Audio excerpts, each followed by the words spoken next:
Hello, hello. Hi, Niola. Hi, Sola. How you doing? How you doing? What's popping, guys? Did you have a lovely weekend? I hope you did. Yeah, I did. I went out for sushi. Pain? No, not the pain. No. Oh, no, that sucks. Oh, there's a paw pawing at my leg right now. Bean, why?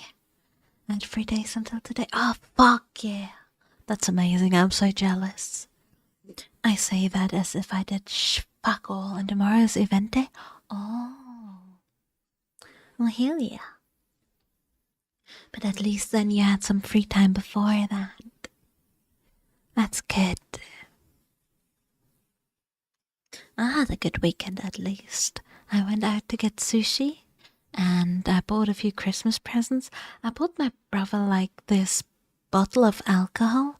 The brand's called Moonshine, and they had this like coffee liqueur, and they sold it as a Christmas package with some little cups, and it was really cute. So I got it for him.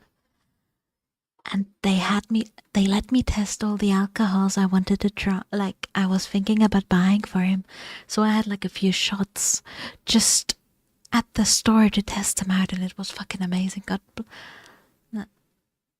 Why did you break an international law? What the fuck happened, Silva? First gym day after 4 months, it felt so good. Oh fuck yeah, good job, good job. It's always so hard to keep up with stuff like that, so I'm really proud of you. I don't have a gym near me, so I have an exercise bike and a treadmill in my living room, because fuck that.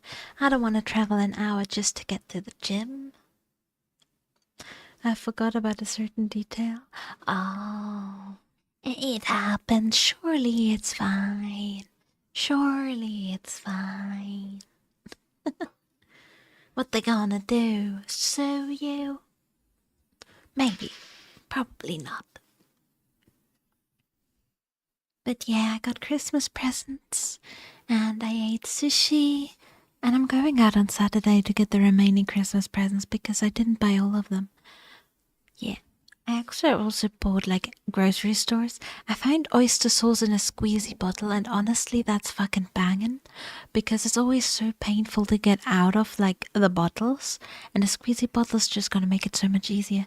Could have been worse, but it was only in Sim, so it's fine. Just gotta not do it in a test. Okay, yeah, if you just do it on Sim, who cares, honestly? Also, my cat is on the desk in front of my face once again. It's just a Sim, what they gonna do? It's so you can learn after all, it's to practice. Beanie, what do you need, baby? You were sleeping until now. Wear the cat? Oh my god, no, I can't wear her. She's so cute though. Like, I always swap between Tofu and Giz and Bean. Like, Tofu and Giz sleep together with me, or like Bean sleeps with me because Bean doesn't get on with her brothers, and in the middle of the night she always comes down to cuddle. Like she usually sleeps on like the climbing wall I put in the bedroom, but she always comes down to cuddle at like 5 a.m., 6 a.m. and lays on me and makes biscuits. These days she's been really weird. Like she will walk off but over my head, and sometimes she steps into my eye. And then I'll turn from like my back to my side and she'll walk back on.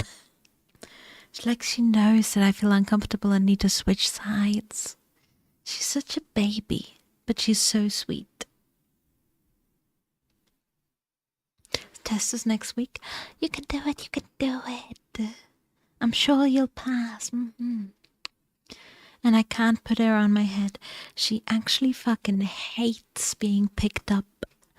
I literally, unless she's like in a onesie or in a situation where she freezes up, you cannot pick her up because she will quite literally claw you to death.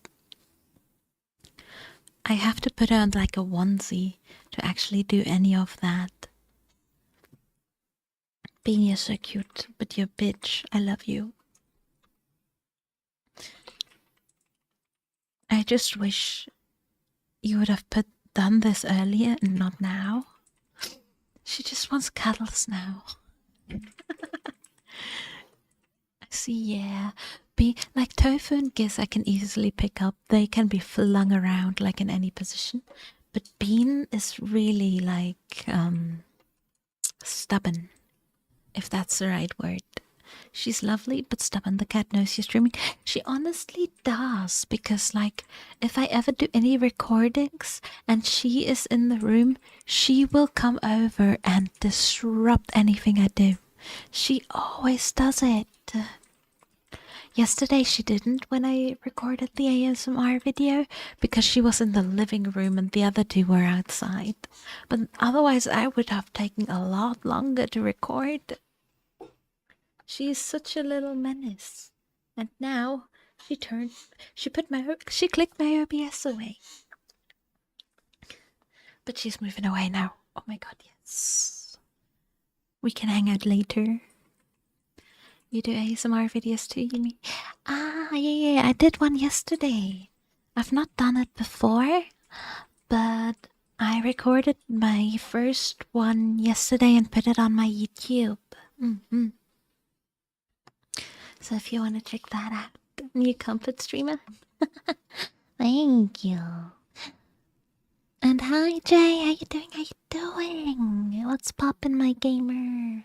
My little buck slug. Yeah, I'm gonna try to record more ASMR videos. Honestly, the thing is, recording's not even that bad. I do that well enough. And I don't really do much mistakes reading. I just hate editing. I guess it's not too bad for ASMR because it's just editing and sounds and like putting everything equalizing it. But if I have to edit like captions and shit, I can't be arsed. It's so annoying. I always fall asleep to ASMR. ASMR's great for that, honestly. I don't listen to ASMR while I sleep, even though that's probably a good choice. I usually listen to like quiet music. I listen to quite a lot of live. I have early class tomorrow, so I put on audio when I go to sleep. Fuck yeah.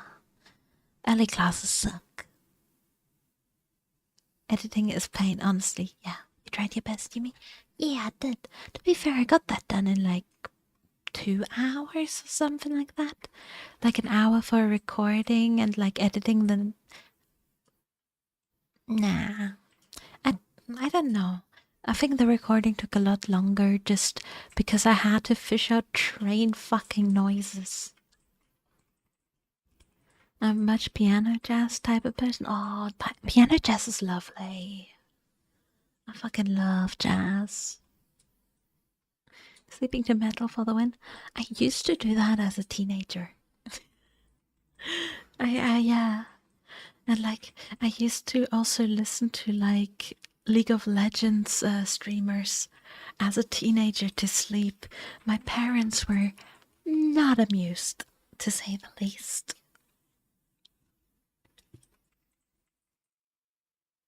I forgot the name of the streamer I used to watch, but he always, like, there was a meme about Thunder by AC/DC on his, like, channel. I genuinely don't remember what he's called though, but he was quite popular, like, a while ago. You know what I mean? Underground electronic music scene, I am so more in tune with that.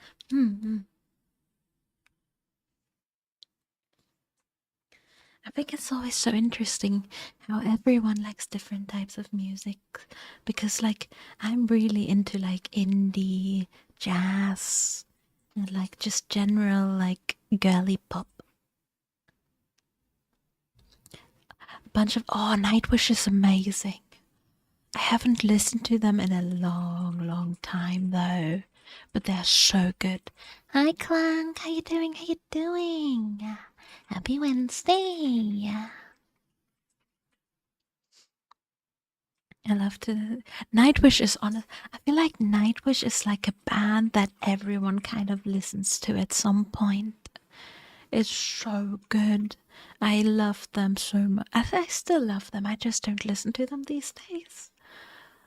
But as like years ago, it's always been on. Rock like Linkin Park and Green Day, for example. I don't remember if I don't think you guys play Final Fantasy 14, don't you? But like the music of the new raids is like written and sung by the I think, at least I think it was like the singer and guitarist of Rage Against the Machine. The Final Fantasy actually booked that guy for the new raids, and it's so cool. That's where I've been to my classical piano playlist right now. I'm studying. Baby, can you go away? I love you. Dark Academia style is so cool. I really, really like it. It's so pretty. I like the clothing style of it a lot as well. It looks so like print. Pretty is the right word, but it doesn't feel right for what it is. And Bean, stop! Do I have to kick you out? I don't want to do that because you're so cute, but like, can you not? She's trying to knock over my phone. Doing good and tired? Oh no! Get some rest if you're tired. Nier soundtrack is so good too. It's honestly so nice. Bean, what did you do? She calibrated my fucking YouTube studio. Baby. I'm holding up like a tube of hand cream, and she's rubbing her cheeks against it to distract her from knocking over my phone. It's actually so fucking dumb. Baby girl, can you like chill out? Thank you. Yummy? Yummy, yummy, yummy. I got love in my tummy. Alright, gamers. Should we start? We're now on chapter 18 already. We're actually getting by so quickly. We only have like 80 pages to go now. And oftentimes a few pages at the back are blank. So I'm gonna have to look into another book at some point soonish. I can definitely find more. I have so many ideas for books to read. I do crosswords like every day.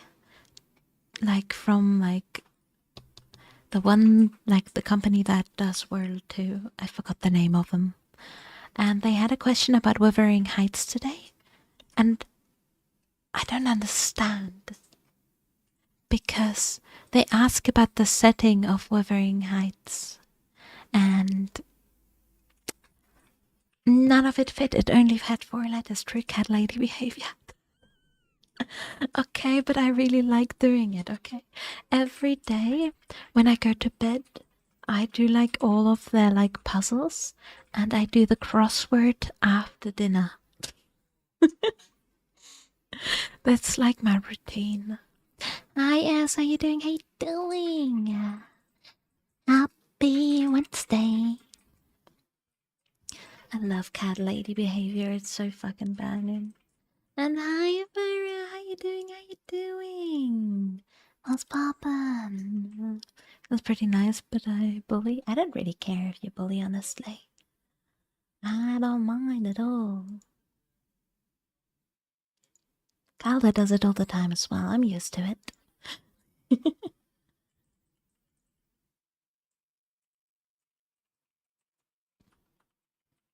But yeah, but I like. I have like a really lovely routine. I work, like, and the last hour of work I start cooking dinner. I had ramen today that I picked up from the Asian store on Saturday.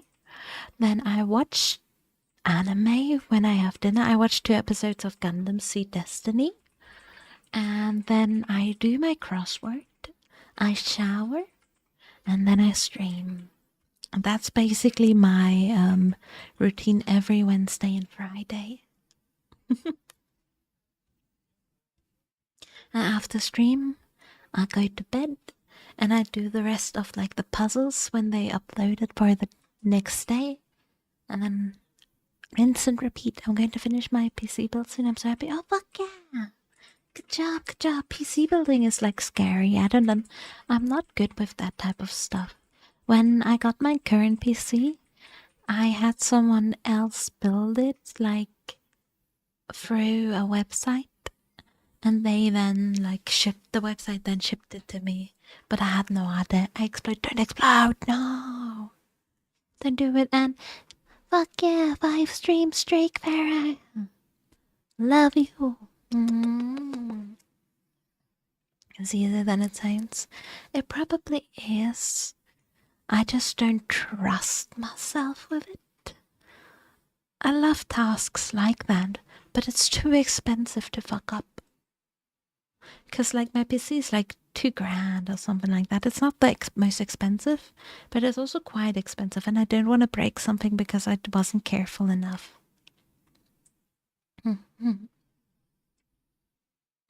Alright. Wuthering Heights, Chapter 18.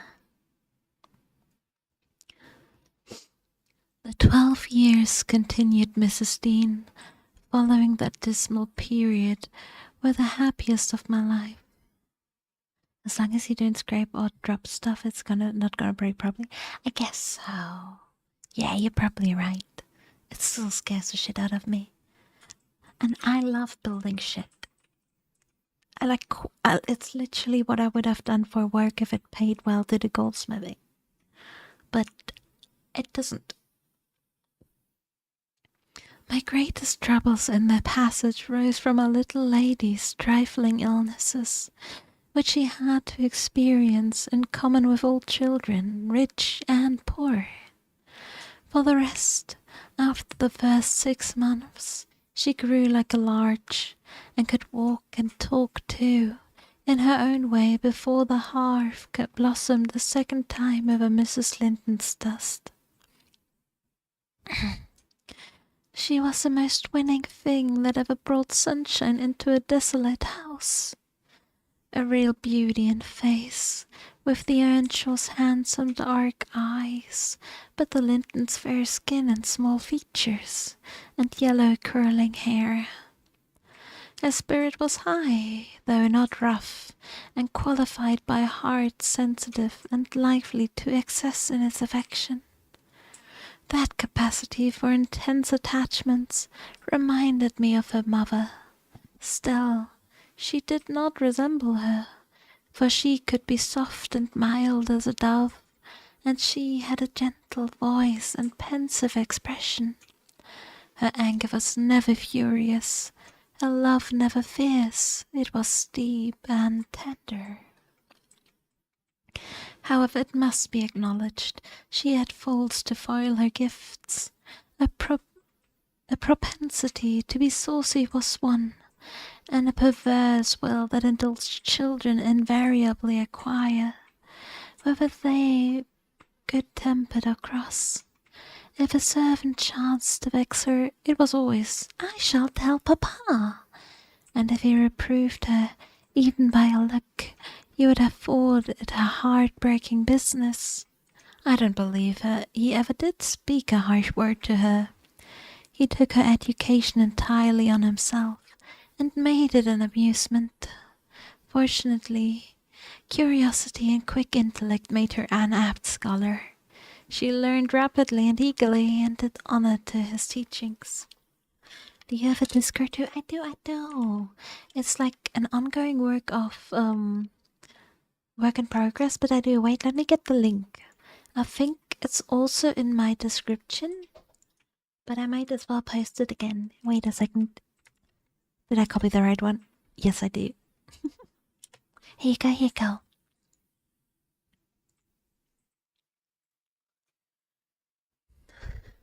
Till she reached the age of 13, she had not once been beyond the range of a park by herself. Mr. Linton would take her with him a mile or so outside, on rare occasions, but he trusted her to no one else. Gimmerton was an unsubstantial name in her ears, the chapel the only building she had approached or entered, except her own home. Wuthering Heights and Mr. Heathcliff did not exist for her. She was a perfect recluse and, apparently, perfectly contented. Sometimes, indeed, while surveying the country from her nursing window, she would observe, "Night good? Hi, so how you doing? How you doing? Ellen, how long will it be before I can walk to the top of those hills? I wonder what lies on the other side. Is it the sea?" "No, Miss Caffey," I would answer. "It is hills again, just like the silly slug doesn't have it in her info bar. Yeah, I'm gonna add it, okay? Okay. It's in my panels. And what we're reading, we're continuing Wuthering Heights. We're now on chapter 18. And how you doing, Zaps? How you doing? And what are those golden rocks like when you stand under them?" she once asked. The abrupt descent of Penixton stone cracks particularly attracted her notice, especially when the setting sun shone on it, and the topmost heights, and the whole extent of landscape besides lay in shadow. I explained that they were bare masses of stone, with hardly enough earth in their clefts to nourish a stunted tree. "And why are they so bright so long after it's evening here?" she pursued. "Because they are a great deal higher up than we are," replied I. "You could not climb them. They are too high and steep.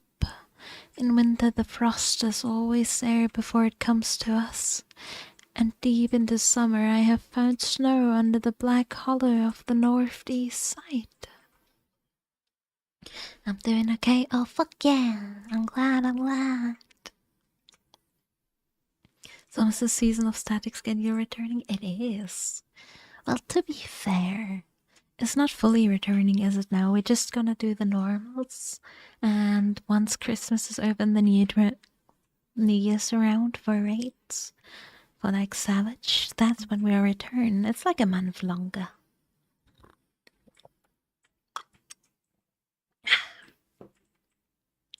So we still got a little bit of time, but at least on Tuesday we've got normal raids, and we can see who's gonna do the tanking beside Kuro.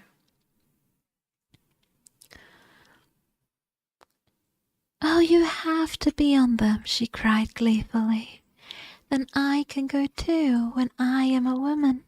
Has Papa been, Ellen?" "Papa would tell you, miss," I answered hastily, "that they are not worth the trouble of visiting. The moors where you ramble with him are much nicer, and Frashcross Park is the finest place in the world." "But I know the park, and I don't know those," she murmured to herself, "and I should delight to look around from the brow of the tallest point. My little pony Minnie shall take me some time." One of the maids, mentioning the fairy cave, quite turned her head with a desire to fulfill this project. She teased Mr. Linton about it, and he promised she should have the journey when she got older. But Miss Catherine measured her age by months, and "Now I'm old enough to go to Penistone Cracks. was a constant question in her mouth. The road thither wound close by Wuthering Heights. Edgar had not the heart to pass it, so she received as a constant answer, "Not yet, my love, not yet." I said Mrs. Heathcliff lived about a dozen years after quitting her husband. Her family were of a delicate constitution. She and Edgar both lacked the ruddy health that you will generally meet in these parts. What her last illness was, I'm not certain. I conjecture they died of the same thing, a kind of fever, slow at its commencement, but incurable and rapidly consuming life towards a close. David, thank you so much for the follow. Thank you. 大好き大好きだよ。おかえりなさい、ご主人様。How you doing?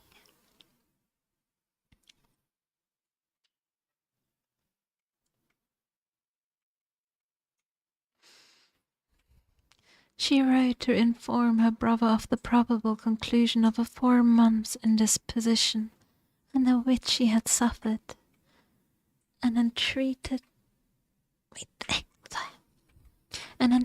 him to come to see her, if possible, for she had much to settle, and she wished to bid him adieu and deliver Linton safely into his hands. Her hope was that Linton might be left with him, as he had been with her, his father. She would fain convince herself, had no desire to assume the burden of his maintenance and education. My master hesitated not a moment in complying with her request. Reluctant as he was to leave home at ordinary calls, he flew to answer this, commanding Catherine to my peculiar vigilance in his absence, which reiterated orders that she must not wander out of the park. Even under my escort, he did not calculate on her going unaccompanied. I'm gonna move myself a little bit over. There we go.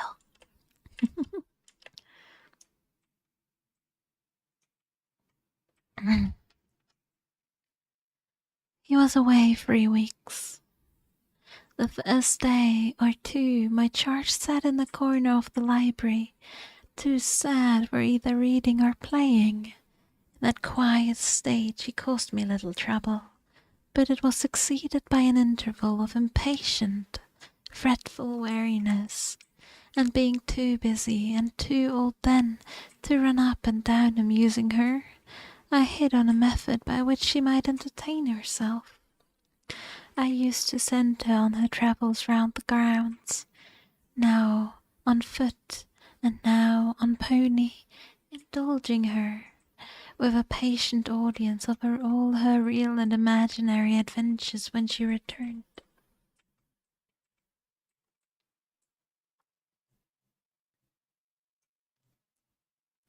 The summer shone in full prime, and she took such taste for his solitary rambling that she often contrived to remain out from breakfast till tea, and then the evenings were spent in recounting her fanciful tales. I did not fear her breaking bounds, because the gates were generally locked, and I thought she would scarcely venture forth alone if they had stood wide open. Unluckily, my confidence proved misplaced. Catherine came to me one morning at 8 o'clock and said she was that day an Arabian merchant going to cross the desert with a caravan, and I must give her plenty of provision for herself and beasts, a horse, 3 camels, personated by a large hound and a couple of pointers. I got together good store of dainties, and slung them in a basket on one side of the saddle, and she sprang up as gay as a fairy, sheltered by her wide-brimmed hat and gauze veil from the July sun, and trotted off with a merry laugh, mocking my cautious counsel to avoid galloping and come back early. The naughty thing never made her appearance at tea. one traveller, the hound being an old dog and fond of its ease, returned, but neither Kaffy nor the pony nor the 2 pointers were visible in any direction. I dispatched emissaries down this path and that path, and at last went wandering in search of her myself. There was a labourer working at the fence round a plantation on the borders of the grounds. I inquired of him if he had seen a young lady. I saw her at morn, he replied. She would have me to cut her a hazel switch, and then she leaped her galloway over the hedge yonder, where it is lowest, and galloped out of sight.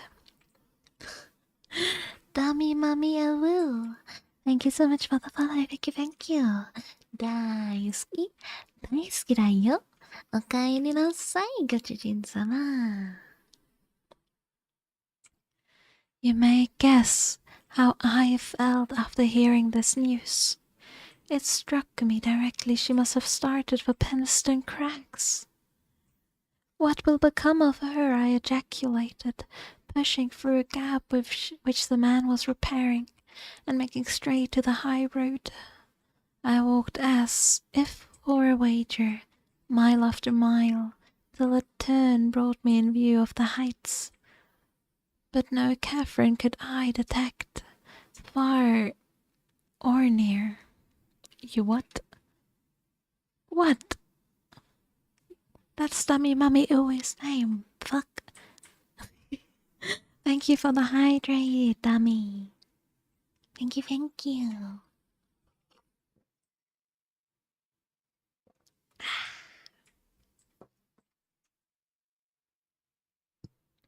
The cracks lie about a mile and a half beyond Heathcliff's place, and that is far from the Grange, so I began to fear night would fall ere I could reach them. I ejaculated, "It's not my fault the book is written like that, you know? Back then, ejaculated was just said for, like, saying." I'm gonna ejaculate some words on you in a moment.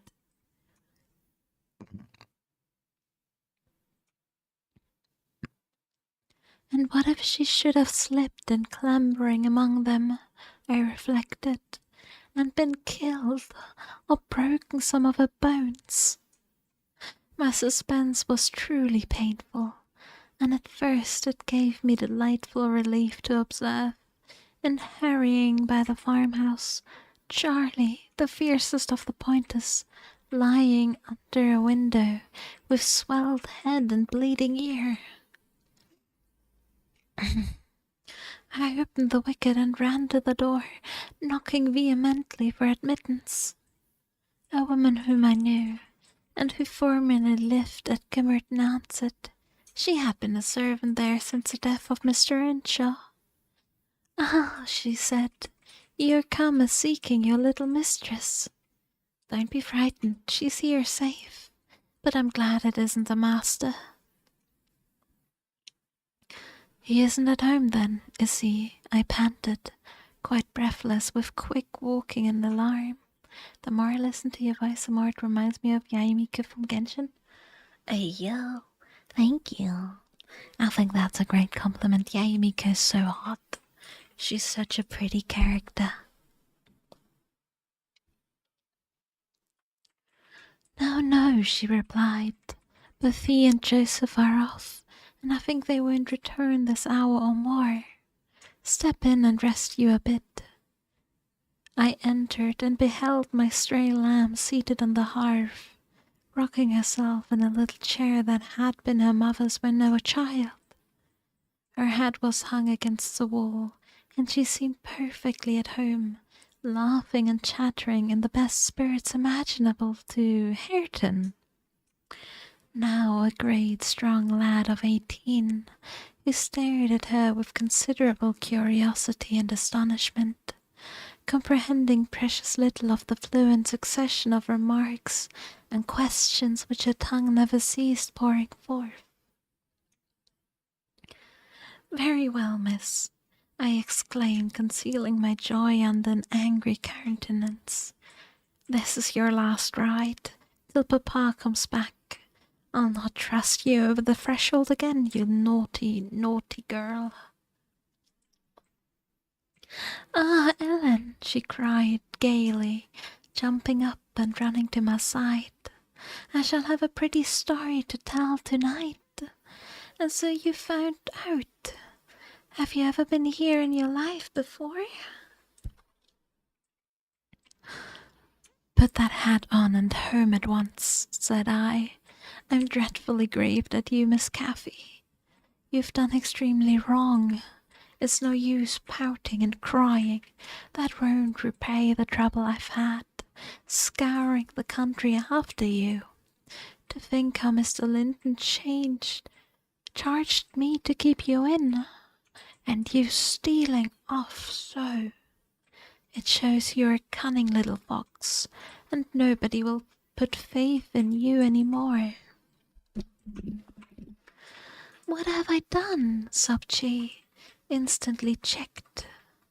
Papa charged me nothing. He'll not scold me, Ellen. He's never cross like you. Good nighty, Miku. Good nighty. Miku, Miku, fire in the next night. Come, come, I repeated. I'll tie the ribbon. Now let us have petulance. Oh, for shame. You're 13 years old and such a baby. This exclamation was caused by her pushing the hat from her head and retreating to the chimney out of my reach. Nay, said the servant, don't be hard on the bonny lass, Miss Dean. We made her stop. She'd fain have ridden forwards, afeard you should be uneasy. Hareton offered to go with her, and I thought he should. It's a wild road over the hills. Hareton, during this discussion, stood with his hands in his pockets, too awkward to speak, though he looked as if he did not relish my intrusion. How long am I to wait? I continued, disregarding the woman's interference. It will be dark in 10 minutes. Where's the pony, Miss Caffey? And where's Phoenix? I shall leave you unless you be quick, so please yourself. The pony's in the yard, she replied, and Phoenix is shut in there. He's bitten, and so is Charlie. I was going to tell you about it, but you are in a bad temper, and don't deserve to hear. I picked up her hat and reproached to reinstate it, but perceiving that the people of the house took her apart, she commenced capering round the room, and on my giving chase, ran like a mouse over and under behind the furniture, rendering it ridiculous for me to pursue. Hareton and the woman laughed, and she joined them, and waxed more impertinent still, till I cried in great irritation, "Well, Miss Caffey, if you were aware of whose house this is, you'd be glad enough to get out."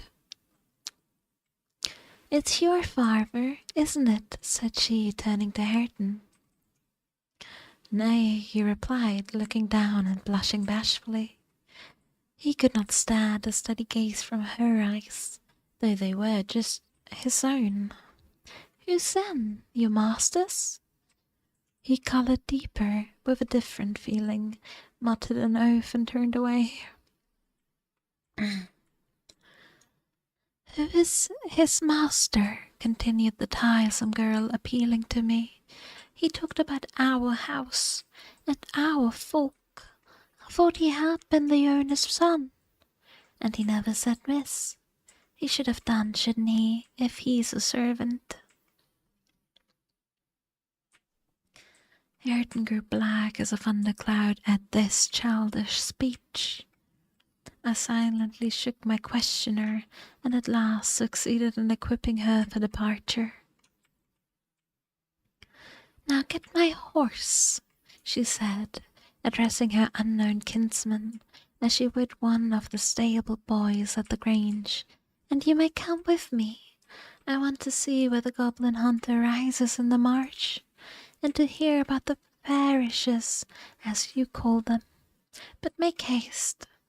What's the matter? Get my horse, I say. I'll see thee damned before I be thy servant, growled the lad. You see me what? Asked Catherine in surprise. Damn thou saucy witch, she replied. The piano music that I'm listening to fits even more to the book. But that's great, right. That's really good. It's perfect. There, Miss Caffey, you see you have got into pretty company, I imposed. Nice words to be used to a young lady. Pray, don't begin to dispute with him. Come, let us seek for Minnie ourselves and be gone. But Ellen, cried she, staring, fixed in astonishment, how dare he speak so to me? Mustn't he be made to do as I ask him? You wicked creature, I shall tell papa what you said. Now then.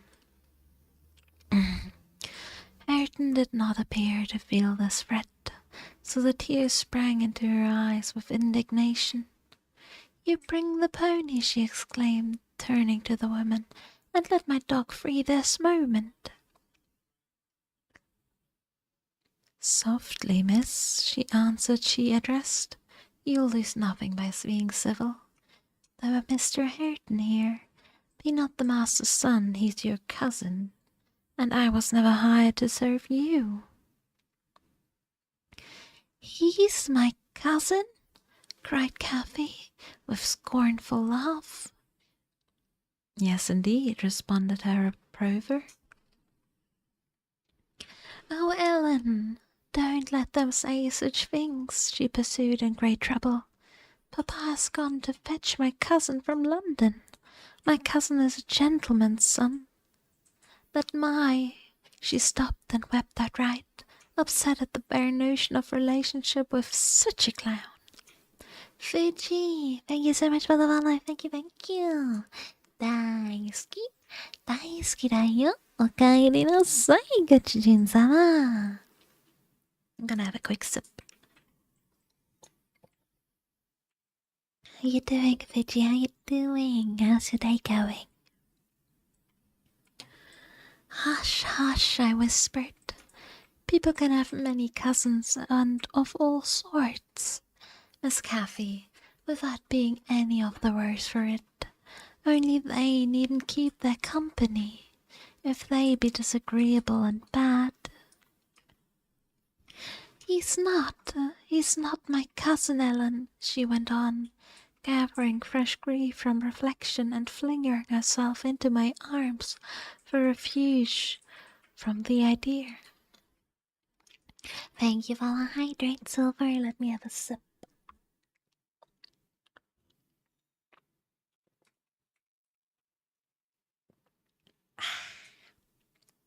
Thank you for hydrate number 2. I just put my cup back down, so I'll put it back up now.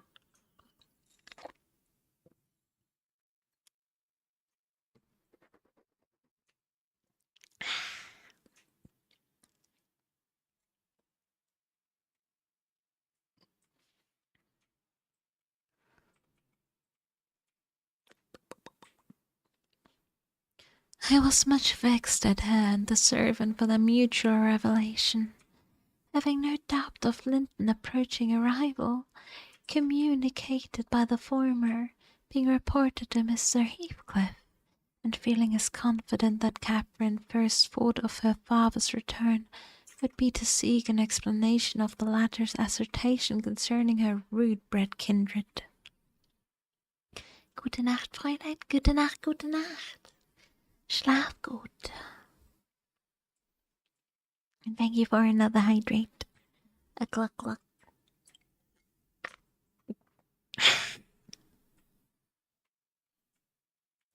Hareton, recovering from his disgust at being taken for a servant, seemed moved by her distress, and having fetched the pony round to the door, he took to propitiate her a fine crook-legged terrier whelp from the kennel, putting it into her hand, bid her whist, for he meant naught. Pausing in her lamentations, she surveyed him with a glance of awe and horror, then burst forth anew. Hi Tofu, what's with the mind break tact? Oh, okay. Last year at some point, someone jokingly said I should put on the mind break tag, and so I did and never put it off because I quite think it's funny. So it's genuinely just a joke.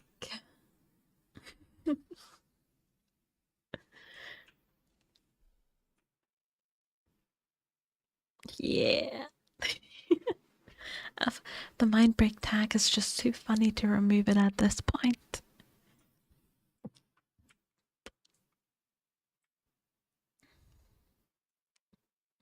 I could scarcely refrain from smiling at this antipathy to the poor fellow, who was well-made, athletic youth, good-looking in features and stout and healthy, but attired in garments befitting his daily occupations of working on the farm and lounging amongst the moors after rabbits and game. Still, I thought I could detect in his physiognomy a mind owning better qualities than his father ever possessed. Still, I thought good thing lost amid a wilderness of weeds, to be sure, whose frankness far overtopped their neglected growth, yet notwithstanding evidence of wealthy soil that might yield luxuriant crops under other and favourable circumstances. Mr. Heathcliff, I believe, had not treated him physically ill, thanks to his fearless nature, which have offered no temptation to that course of oppression. He had none of the timid susceptibility that would have given zest to ill treatment. In Heathcliff's judgment, he appeared to have bent his malevolence on making him a brute. He was never taught to read or write, never rebuked for any bad habit which did not annoy his keeper, never led a single step towards virtue, or guarded by a single precept against vice. And from what I heard, Joseph contributed much to his deterioration by a narrow-minded partiality which prompted him to flatter and pet him as a boy, because he was the head of the old family. And as he had been in the habit of accusing Catherine Earnshaw and Mr. Heathcliff, when children, of putting the masters past his patience, and compelling him to seek solace in drink by what he termed their offald ways, so at present he laid the whole burden of Hareton's fault on the shoulder of the usurper of his property. If the lad swore, he wouldn't correct him, nor however culpably he behaved. It gave Joseph satisfaction, apparently, to watch him go the worst lengths. He allowed that the lad was ruined, that his soul was abandoned to perdition, but then he reflected that Heathcliff must answer for it. Hareton's blood would be required at his hands, and there lay immense consolation in that, though Joseph had instilled into him a pride of name, and of his lineage, he would, had he dared, have fostered hate between him and the present owner of the heights, but his dread of that owner amounted to superstition, and he confined his feelings regarding him to mutter innuendos and private communications. I don't pretend to be intimately acquainted with the mode of living customarily in those days at Wuthering Heights, I only speak for hearsay, for I saw little. The villagers affirmed Mr. Heathcliff was near, and a cruel, hard landlord to his tenants, but the house inside had regained its ancient aspect of comfort under female management, and the scenes of riot common in Hindley's times were not now enacted within its walls. The master was too gloomy to seek companionship with any people, good or bad, and he is yet.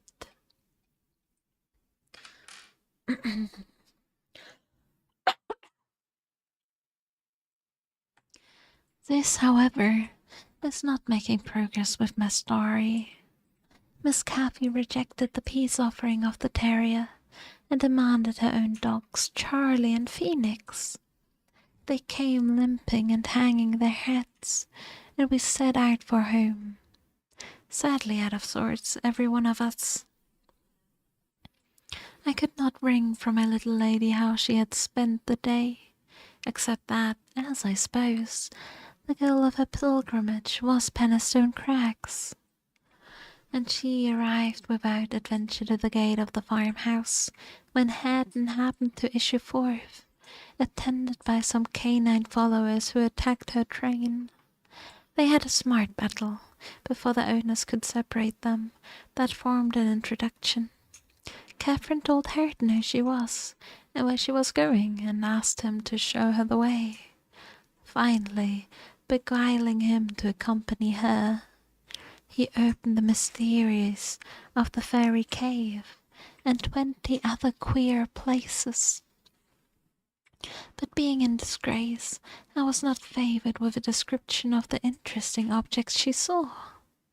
I could gather, however, that her guide had been a favourite till she hurt his feelings by addressing him as a servant, and Heathcliff's housekeeper hurt hers by calling him her cousin. Then the language he had held to her rankled in her heart. She who was always love and darling and queen and angel with everybody at the Grange, to be insulted so shockingly by a stranger.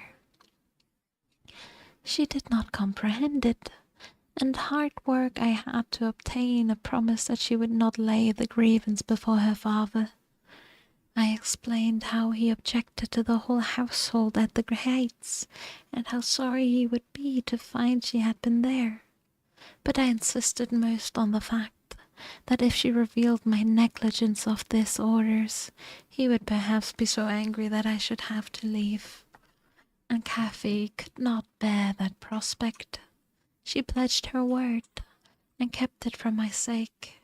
After all, she was a sweet little girl. And that was chapter 18. We're now at chapter 19. I'm gonna have a quick shuffle and have a sip.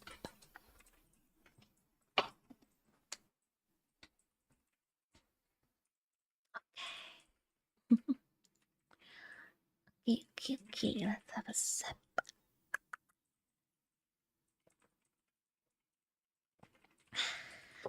Gotta love drinking water.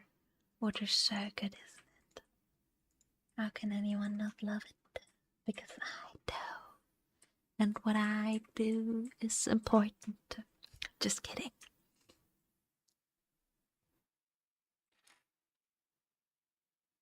I have no idea how to read your name. I'm just gonna call you Dis if you mind. If you don't mind. Dis, thank you so much for the follow. Thank you.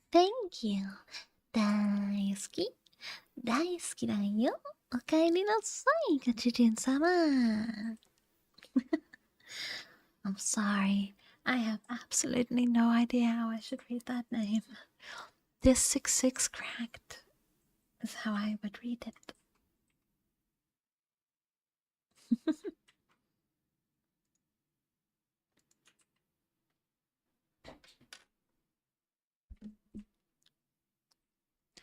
Okay, let me have a sip. A quick gluck. And then we'll continue.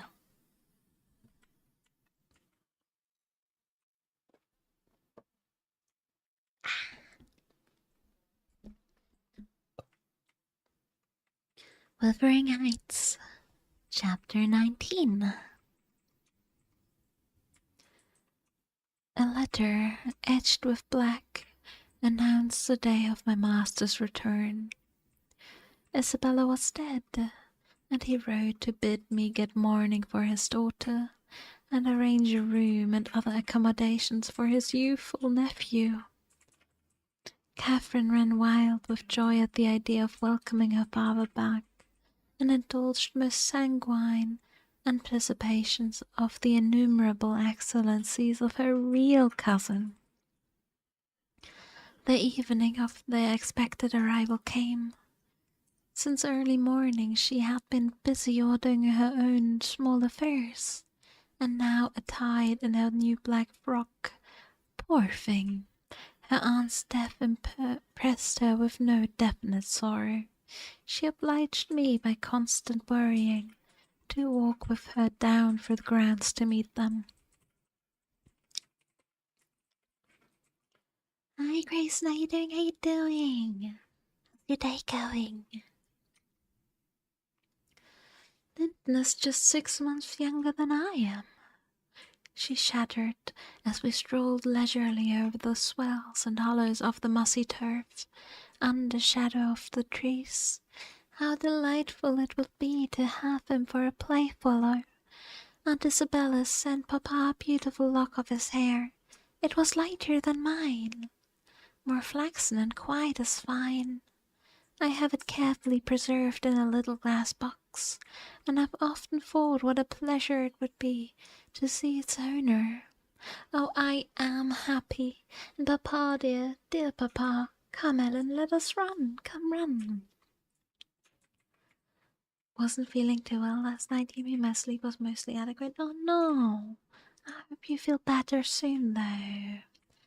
I'm doing great, thank you for the amazing ASMR, thank you for hanging out.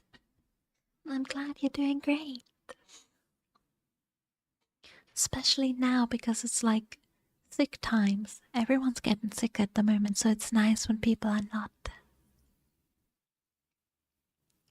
She ran and returned and ran again, many times before my sober footsteps reached the gate, and then she seated herself on the grassy bank beside the path and tried to wait patiently. But that was impossible. She couldn't be still a minute. How long they are, she exclaimed. Ah, I see, some dust on the road. They're coming. No, when will they be here? May we not go a little way, half a mile, Ellen? Only just half a mile? Do say yes to that clump of birches at the turn.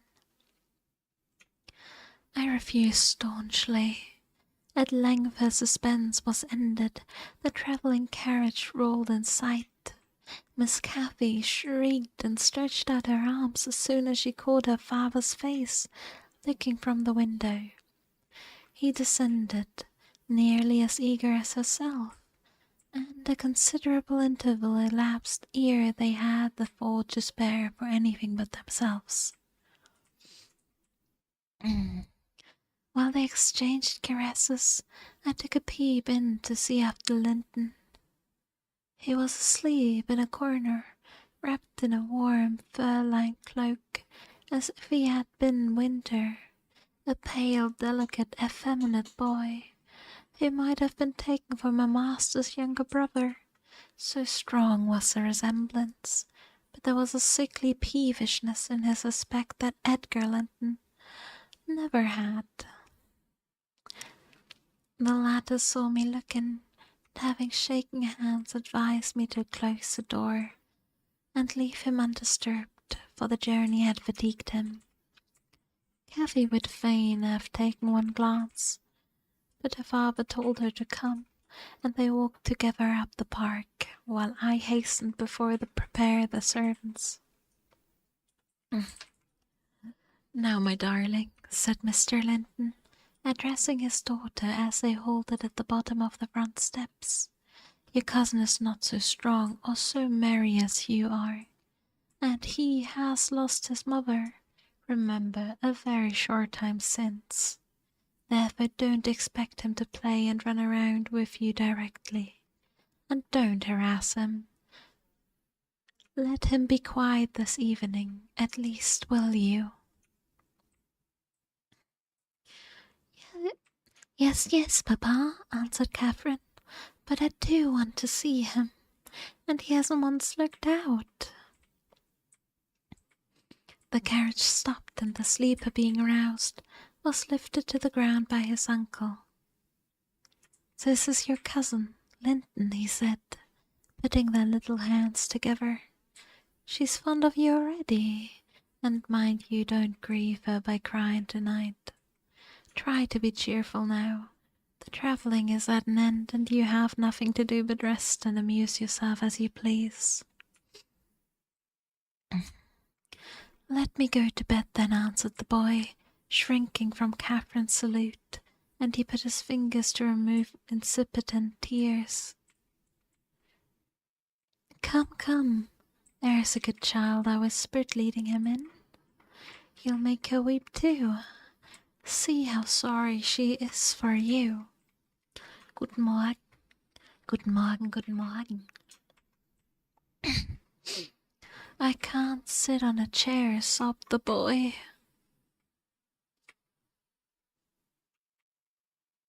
Wait, I've skipped the film.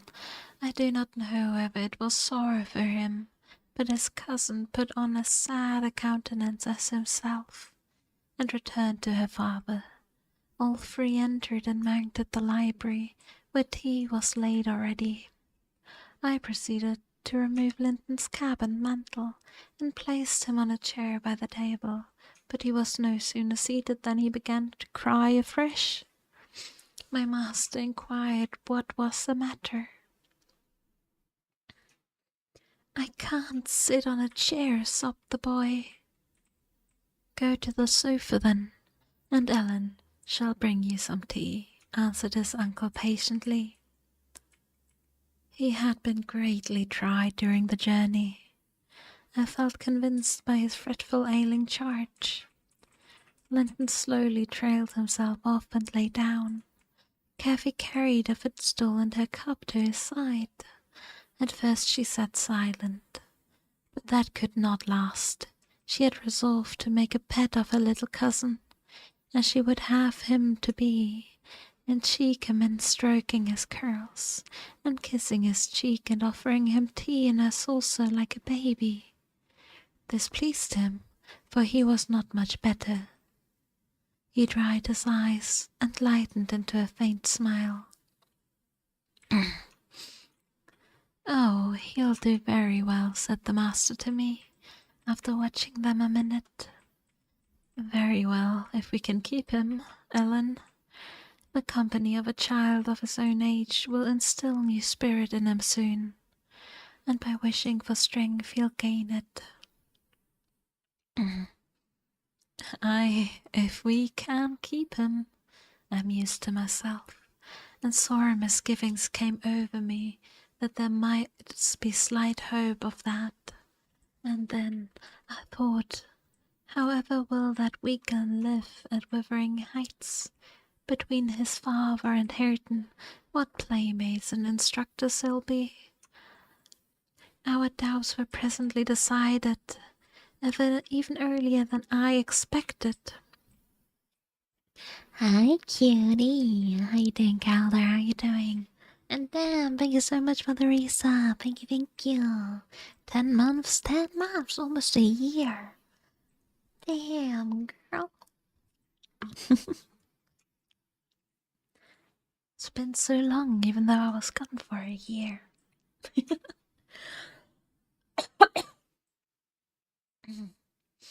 And it's been, you freeze up for 3 months now. That means I'm almost back. Like, I've been back for like almost 3 months now. Jesus Christ, time is flying. Thank you for the hydrate, Silver.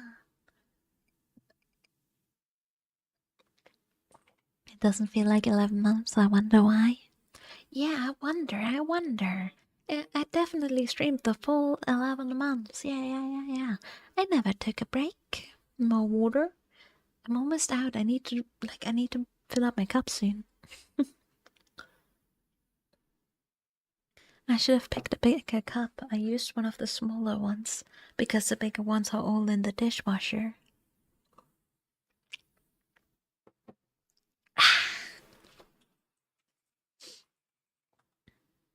One liter jug.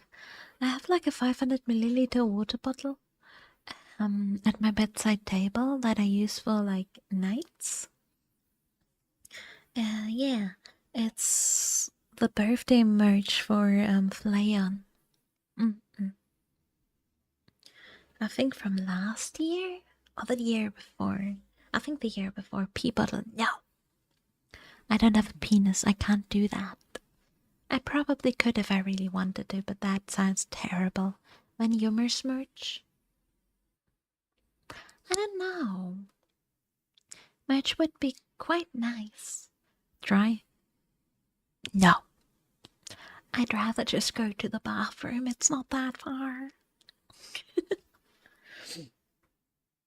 I do want to get merch sometime. I just don't know how, I guess. It would be quite fun. Yumi horns for sale. Oh my god, that would be actually quite fun. Like imagine I could sell cosplay horns of my horns. That would be so cool.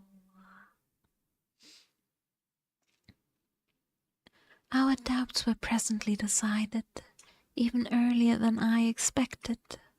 I had just taken the children upstairs after tea was finished and see Linton asleep. He would not suffer me to leave him till that was the case. I had come down and was standing by the table in the hall, lighting a bedroom candle for Mr. Edgar, when a maid stepped out from the kitchen and informed me that Mr. Heathcliff's servant Joseph was at the door and wished to speak to the master. I shall ask him what he wants first, I said, in considerable trepidation. A very unlikely hour to be troubling people, and the instant they have returned from a long journey, I don't think the masters can see him. Joseph had advanced through the kitchen as I uttered those words, and now presented himself in the hall.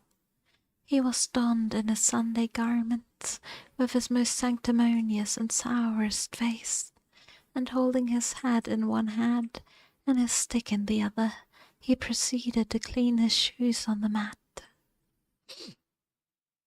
"Good evening, Joseph," I said coldly. "What business brings you here tonight?" "It's Mr. Linton I must speak to," he answered, waving me disdainfully aside. "Mr. Linton is going to bed. Unless you have something particular to say, I'm sure he won't hear it now," I continued. "You had better sit down in there and entrust your message to me." "Which is his room?" pursued the fella, surveying the range of closed doors. I perceived he was bent on refusing my mediation, so very reluctantly I went up to the library and announced the unseasonable visitor, advising that he should be dismissed till next day. Mr. Linton had no time to empower me to do so, for Joseph mounted close at my heels, and pushing into the apartment planted himself at the far side of the table, with his two fists clapped on the head of his stick, and began in an elevated tone as if anticipating opposition. "Heathcliff has sent me for his lad, and I mustn't go back without him." Edgar Linton was silent for a minute. An expression of exceeding sorrow overcast his features. He would have pitied the child on his own account. But recalling Isabella's hopes and fears, and anxious wishes for her sons and her accommodations of him to his care, he grieved bitterly at the prospect of yielding him up, and searched in his heart how it might be avoided. No plan offered itself. The very exhibition of any desire to keep him would have rendered the claimant more peremptory. There was nothing left but to resign him. However, he was not going to rouse him from his sleep. The Yumi Ducky would be the traditional starting point, or you could rebrandalize the actual name and sell smart. God's sake. I could do that. To be fair, in theory, I do have the design for Dakimakura, don't I? I do have, like, the art for it. The problem is that I have no, like, literally no idea how I would even go about getting one of those. You know what I mean? Tell Mr. Heathcliff, he answered calmly, that his son shall come to Wuthering Heights tomorrow. He's in bed and too tired to go the distance now. You may also tell him that the mother of Linton desired him to remain under my guardianship, and at present his health is very precarious. No, said Joseph, giving a thud with his prop on the floor, assuming an authoritative air. No, that means naught. Heathcliff makes not count on the mother, nor ye Norvina, but he'll have his lad, and I must take him, so now you know. You shall not tonight, answered Linton decisively. Walk downstairs at once and repeat to your master what I have said. Ellen, show him go. And aiding the indignant elder with his lift by his arm, he rid the room of him and closed the door. Very well, shouted Joseph as he slowly drew off. Tomorrow he come hizzle, and thrust him out if ye dare. And that was already chapter 19. We're now at chapter 20. To obviate the danger of this threat being fulfilled, Mr. Linton commissioned me to take the boy home early, on Catherine's pony, and, said he, as we shall now have no influence over his destiny, good or bad, you must say nothing of where he is gone to my daughter. She cannot associate with him hereafter, and it is better for her to remain in ignorance of his proximity, lest she should be restless and anxious to visit the heights. Merely tell her his father sent for him suddenly, and he has been obliged to leave us. Linton was very reluctant to be roused from his bed at 5 o'clock, and astonished to be informed that he must prepare for further travelling, but I softened off the matter by stating that he was going to spend some time with his father, Mr. Heathcliff, who wished to see him so much. He did not like to defer the pleasure till he should recover from his late journey.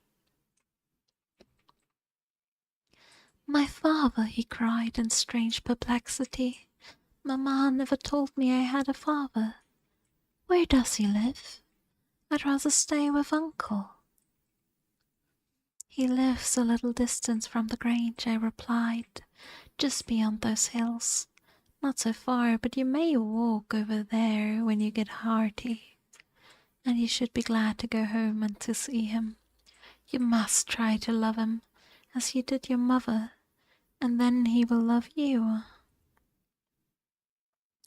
But why have I not heard of him before? Asked Linton. Why didn't Mamma and he live together, as other people do? He had business to keep him in the north, I answered, and your mother's health required her to reside in the south. And why didn't Mamma speak to me about him? Persevered the child. She often talked of uncle, and I learned to love him long ago. How am I to love Papa? I don't know him. Oh, all children love their parents, I said. Your mother perhaps thought you would want to be with him if she mentioned him often to you. Let us make haste. An early ride on such a beautiful morning is much preferable to an hour more sleep. Is she going to go with us? He demanded. The little girl I saw yesterday. Not now, replied I. Is uncle? He continued. No, I shall be a companion there. Linton sank back into his pillow and fell into a brown study. I won't go without uncle, he cried at length. I can't tell where you mean to take me. I attempted to persuade him of the naughtiness of showing reluctance to meet his father. Still, he obstinately resisted any progress towards dressing, and I had to call for my master's assistant in to coax him out of bed. The poor thing was finally got off, with several delusive assurances that his absence should be short, that Mr. Edgar and Miss Cathy would visit him, and other promises equally ill-founded, which invented and reiterated in intervals throughout the way. The pure heather-scented air, the bright sunshine, and the gentle canter of Minnie relieved his despondency after a while. He began to put questions concerning his new home and its inhabitants with greater interest and liveliness. Is Wuthering Heights as pleasant as Thrushcross Grange? He inquired, turning to take a last glance into the valley, whence a light mist mounted and formed a fleecy cloud on the skirts of the blue. It is not so buried in trees, I replied, and it is not quite so large, but you can see the country beautifully all round, and the air is healthier for you, fresher, drier. You will perhaps think the building old and dark at first, though it is a respectable house, the next best in the neighbourhood, and you will have such a nice rambles on the moor.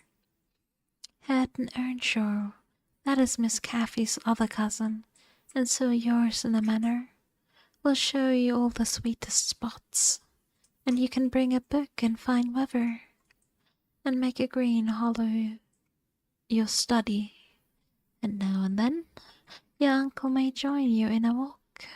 He does frequently walk out on the hills. And what is father like? He asked. Is he as young and handsome as uncle? He is as young, said I, but he has black hair and eyes, and looks sterner, and he is taller and bigger altogether. He'll not seem to you so gentle and kind at first, perhaps, because it is not his way. Still, mind you, be frank and cordial with him, and naturally he'll be fonder of you than any uncle, for you are his own. Black hair and eyes, mused Linton. I can't fancy him. Then I am not like him, am I? Not much, I answered. Not a morsel, I thought, serving with regret the white complexion and slim frame of my companion, and his large languid eyes. His mother's eyes, save that, unless a morbid touchiness kindled them a moment, they had not a vestige of her sparkling spirit. How strange that he should never come to see mamma and me, he murmured. Has he ever seen me? If he has, I must have been a baby.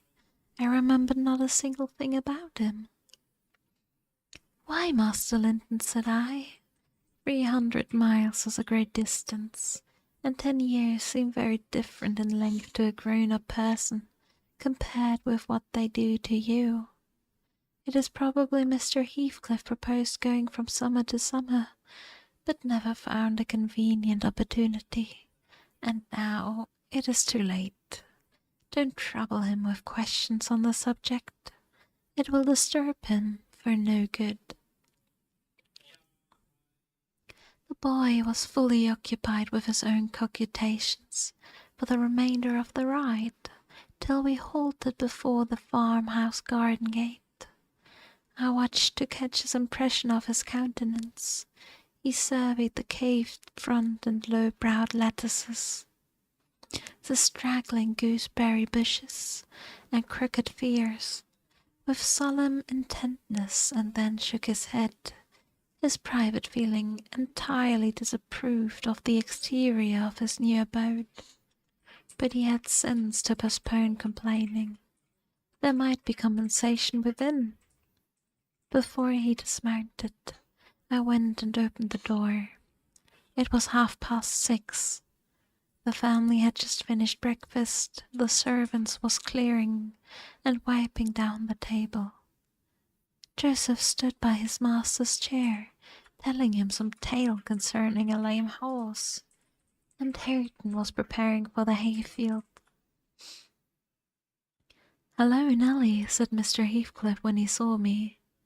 "I feared I should have come down and fetched my property myself. You've brought it, haven't you? Let us see what we can make of it." He got up and strode to the door. Hareton and Joseph followed in gaping curiosity.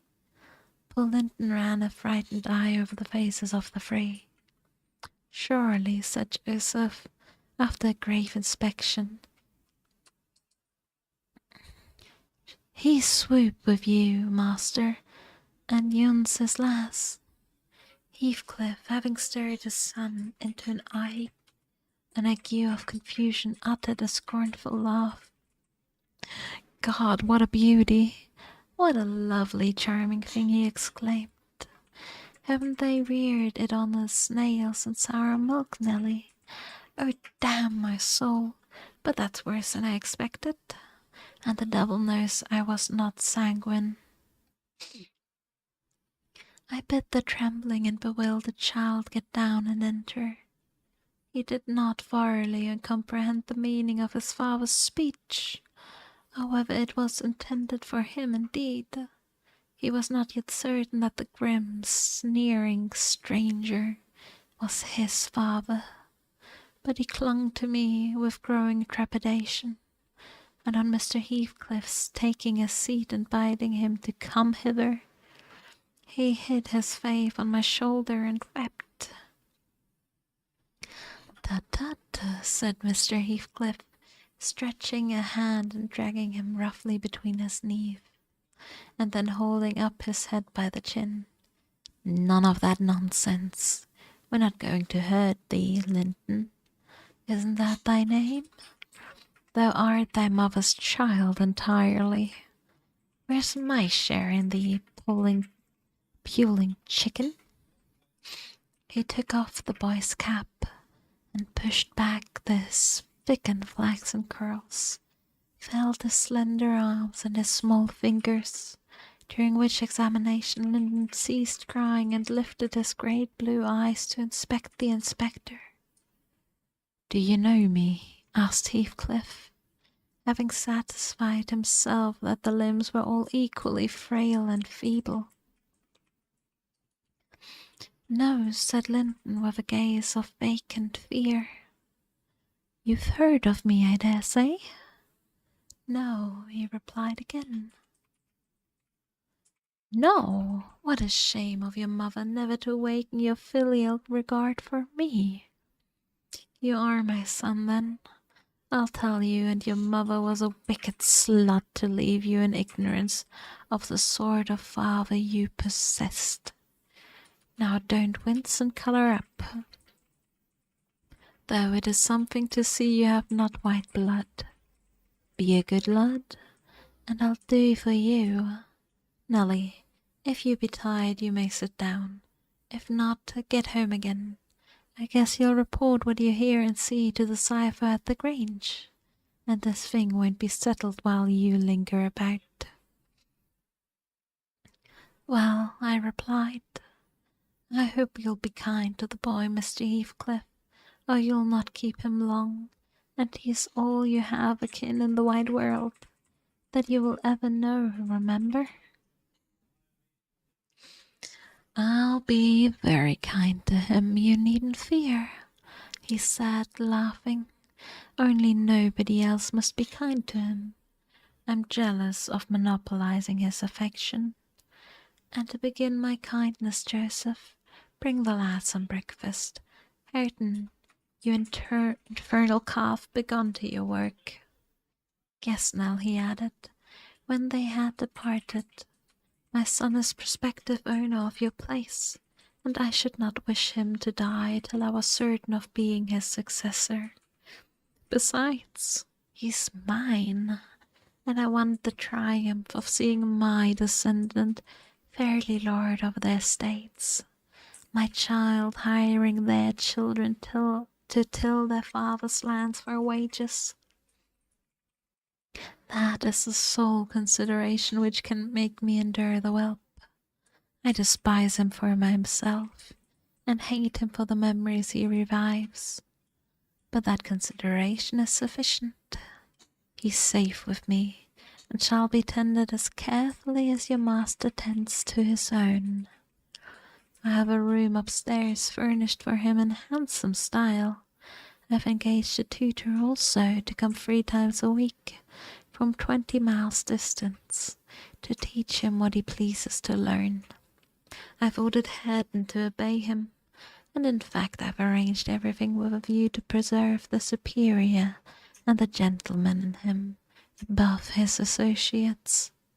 I do regret, however, that he so little deserves the trouble. If I wished any blessing in the world, it was to find him a worthy object of pride, and I'm bitterly disappointed with the whey-faced, whining wretch. While he was speaking, Joseph returned bearing a basin of milk porridge, and placed it before Linton, who stood round the homely mess with a look of aversion, and affirmed he could not eat it. I saw the old manservant share largely in his master's scorn of the child, though he was compelled to retain sentiment in his heart, because Heathcliff plainly meant his underlings to hold him in honour.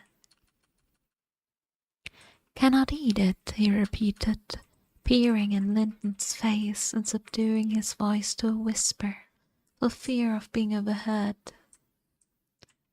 "But Mr. Hareton never ate nothing else. When he were little, and what were good enough for him's good enough for ye, I rather think." "I shan't eat it," answered Linton snappishly. "Take it away." Joseph snatched up the food indignantly, and brought it to us. "Is there aught ails the victuals?" he asked, thrusting the tray under Heathcliff's nose. "What should ail them?" he asked. "What?" answered Joseph. "Your dainty chap says he cannot eat 'em. But I guess it's right. His mother was just so. We were almost too murky to sow corn for making her bread."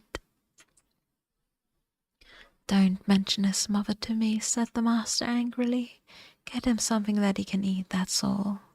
What is his usual food, Nelly?" I suggested boiled milk or tea, and the housekeeper received instructions to prepare some. Come, I reflected, his father's selfishness may contribute to his comfort. He perceives his delicate constitution and the necessity of treating him tolerably. I'll console Mr. Edgar by acquainting him with the turn Heathcliff's humour has taken. Having no excuse for lingering longer, I slipped out, while Linton was engaged in timidly rebuffing the advances of a friendly sheepdog. But he was too much on the alert to be cheated. As I closed the door, I heard a cry and a frantic repetition of the words, "Don't leave me! I'll not stay here! I'll not stay here!" Then the latch was raised and fell. They did not suffer him to come forth. I mounted Minnie and urged her to a trot, and so my brief guardianship ended.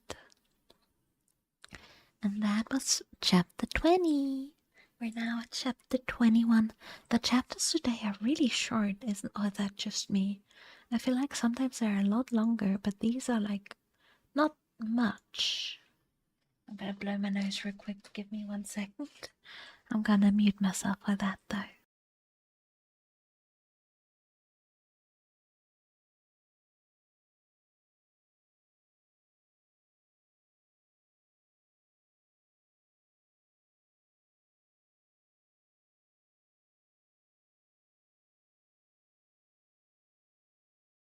The nose has been blown. No distant Yumi noise. Nope, because I got tissue on my desk at the moment.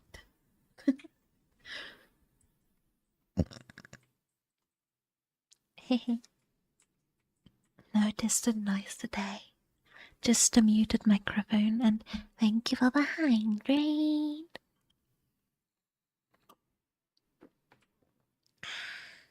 Yum yum yum yum yum yum yum yum yum yum yum yum yum yum yum.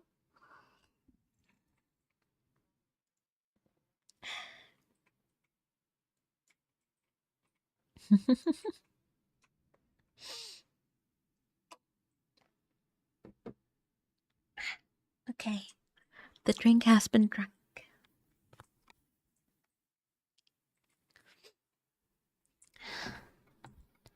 Wuthering Heights, Chapter 21. I've spent so much points. You're keeping me hydrated for the points. It's an honorable cause. We had sad work with little Cappy that day. She rose in high glee, eager to join her cousin, and such passionate tears and lamentations followed the news of his departure that Edgar himself was obliged to soothe her by affirming he should come back soon. He added, however, if I can get him. There were no hopes of that. This promise poorly pacified her, but time was more potent, and though still at intervals she inquired of her father when Linton would return. Before she did see him again, his features had waxed so dim in her memory that she did not recognize him. When I chanced to encounter the housekeeper of Wuthering Heights in paying business visits to Gimmerton, I used to ask how the young master got on, for he lived almost as secluded as Catherine herself, and was never to be seen. I could gather from her that he continued in weak health, and was a tiresome inmate. She said Mr. Heathcliff seemed to dislike him even longer and worse, though he took some trouble to conceal it.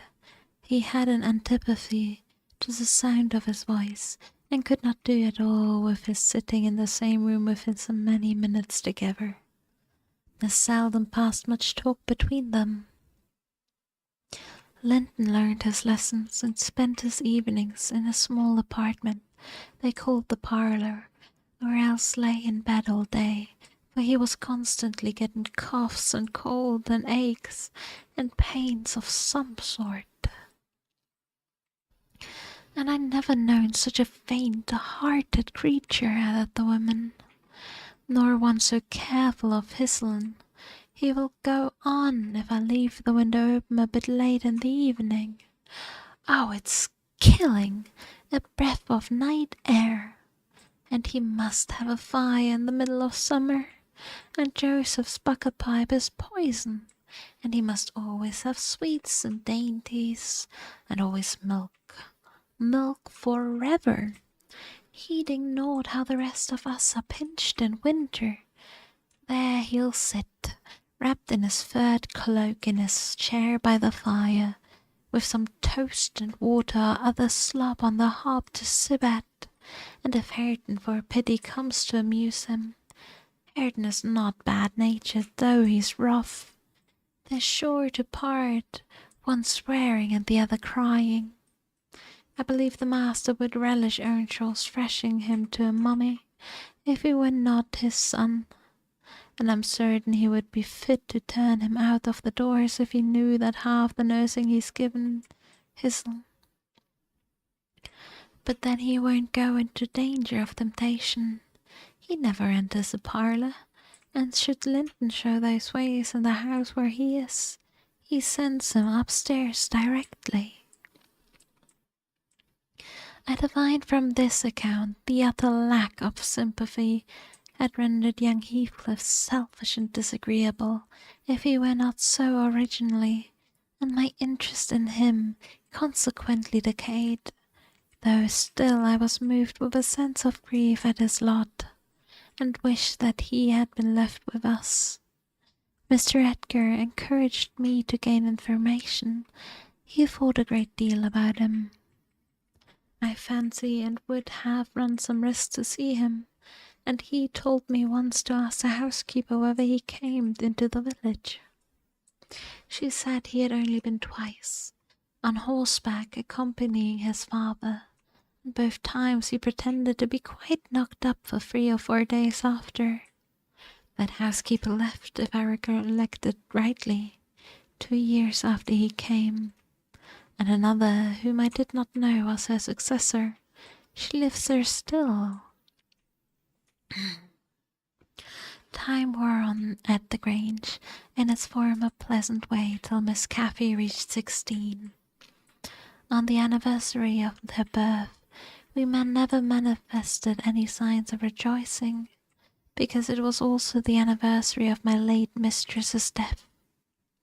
Her father invariably spent that day alone in the library, and walked at dusk as far as Gimmerton Kirkyard, where he would frequently prolong his stay beyond the midnight. Therefore Catherine was thrown on her own resources for amusement. This 20th of March was a beautiful spring day, and when her father had retired, my young lady came down dressed for going out, and said she asked to have a ramble on the edge of the moor with me. Mr. Linton had given her leave if we went on only a short distance, and were back within the hour. "So make haste, Helen," she cried. "I know where I wish to go, where a colony of moor game are settled. I want to see whether they have made their nests up." "That must be a good distance up," I answered. "They don't breed on the edge of the moor." "No, it is not," she said. "I've gone very near with Papa." I put on my bonnet and sallied out, thinking nothing more of the matter. She bounded before me, returned to my side, and was off again like a young greyhound. And at first I found plenty of entertainment in listening to the larks singing far and near, and enjoying the sweet warm sunshine, and watching her, my pet and delight, with her golden ringlets flying loose behind, and her bright cheek as soft as pure, and its bloom as a wild rose, and her eyes radiant with cloudless pleasure. She was a happy creature, and an angel in those days. It's a pity she could not be content. "Well," said I, "where are your moor game, Miss Cathy? We should be at them. The Grange Park fence is a great way off now." "Oh, a little further, only a little further, Ellen," was her answer continually. "Climb to that hillock, pass that bank, and by the time you reach the other side I shall have raised the birds." But there were so many hillocks and banks to climb and pass, that at length I began to be weary, and told her we must halt and retrace our steps. I shouted at her as she had outstripped me a long way. She either did not hear or did not regard, for she still sprang on, and I was compelled to follow. Finally she dived into a hollow, and before I came in sight of her again, she was 2 miles nearer Wuthering Heights than her own home, and I beheld a couple of persons arrest her, of whom I felt convinced was Mr. Heathcliff himself. Cathy had been caught in fact of plundering, or at least hunting at the nests of the grouse. The heights were Heathcliff's land, and he was reproving the poacher. "I've neither taken any nor found any," she said, as I toiled to them, expanding her hands in corroboration of the statement. "I didn't mean to take them, but Papa told me there were quantities up here, and I wished to see the eggs." Heathcliff glanced at me with an ill-meaning smile, expressing his acquaintance with the party, and consequently his malevolence towards us, and demanded who Papa was. "Mr. Linton at Frashcross Grange," he replied. I thought you did not know me, or you would have spoken in that way. You suppose Papa is highly esteemed and respected, then, he said sarcastically. And what are you? Inquired Catherine, gazing curiously on the speaker. That man I've seen before, is he your son? She pointed to Hareton, the other individual who had gained nothing but increased bulk and strength by the addition of 2 years to his age. He seemed as awkward and rough as ever. Miss Cathy, I interrupted, it will be 3 hours instead of 1 that we are out presently. We really must go back. No, that man is not my son, answered Heathcliff, pushing me aside. But I have one, and you have seen him before too. And though your nurse is in a hurry, I think both you and she would be better for a little rest. Will you just turn the snap of Heath and walk into my house? You'll get the home earlier for the east, and you shall receive a kind welcome. No name. Thank you so much for the follow. Thank you. 大好き。大好きだよ。おかえりなさい、ガチュチン様。How you doing? And thank you for the hydrate silver. Let me have a sip. Good night, Nayala. Sleep well, sleep well. Have a lovely rest.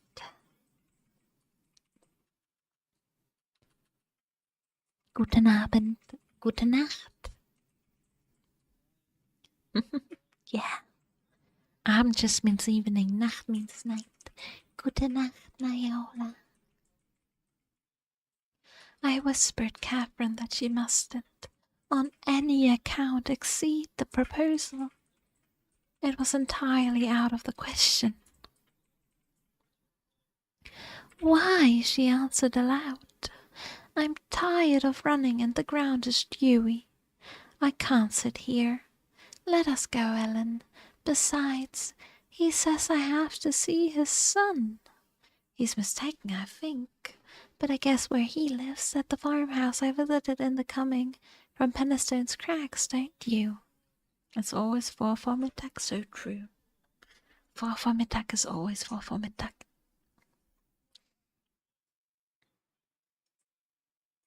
I do. Come, Nelly, hold your tongue. It will be a treat for her to look in on us.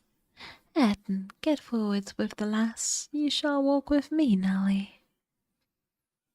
No, she is not going to any such place, I cried, struggling to release my arm, which he had seized, but she was almost at the doorstones already.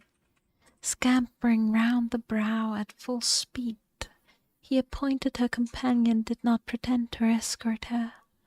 He sheed off by the roadside and vanished. Mr. Heathcliff, it's very wrong, I continued. You know you mean no good. And there she'll see Linton, and all will be told as soon as ever we return, and I shall have the blame. I want her to see Linton, he answered. He's looking better these few days. It's not often he's fit to be seen, and we'll soon persuade her to keep the visit secret. Where's the harm in it? The harm of it is that her father would hate me if he found I suffered her to enter your house, and I am convinced you have a bad design in encouraging her to do so. My design is as honest as possible. I'll inform you of its whole scope, he said, that the 2 cousins may fall in love and get married. I'm acting generously to your young master. His young chit has no expectations, and should she second my wishes, she'll be provided for at once as joint successor with Linton. If Linton died, I answered, and his life is quite uncertain, Catherine would be the heir. No, she would not, he said. There's no cause. In the will to secure it so, his property would go to me. But to prevent disputes, I desire their union, and am resolved to bring it about. And I am resolved she shall never approach your house with me again, I returned as we reached the gate, where Miss Cathy waited our coming. Heathcliff bade me quiet, and preceding us up the path, hastened to open the door. My young lady gave him several looks, as if she could not exactly make up her mind what to think of him. But now he smiled when he met her eye, and softened his voice in addressing her, and I was foolish enough to imagine the memory of her mother might disarm him from desiring her injury. Linton stood on the hearth. He had been out walking in the fields, for his cap was on, and he was calling to Joseph to bring him dry shoes. He had grown tall of his age, still wanting some months of 16. His features were pretty yet, and his eyes and complexion brighter than I remembered them, though with merely temporary lustre borrowed from the salubrious air and genial sun. "Now who's that?" asked Mr. Heathcliff, turning to Cathy. "Can you tell?" "Your son," she said, having doubtfully surveyed first one and then the other. Yes, yes," answered he. "But is this the only time you have beheld him?" "Think. Ah, you have a short memory. Linton, don't you recall your cousin, that you have used to tease us so with wishing to see?" "Good night, Silver. Sleep well, good night. Have a lovely rest, and thank you for the hydrate."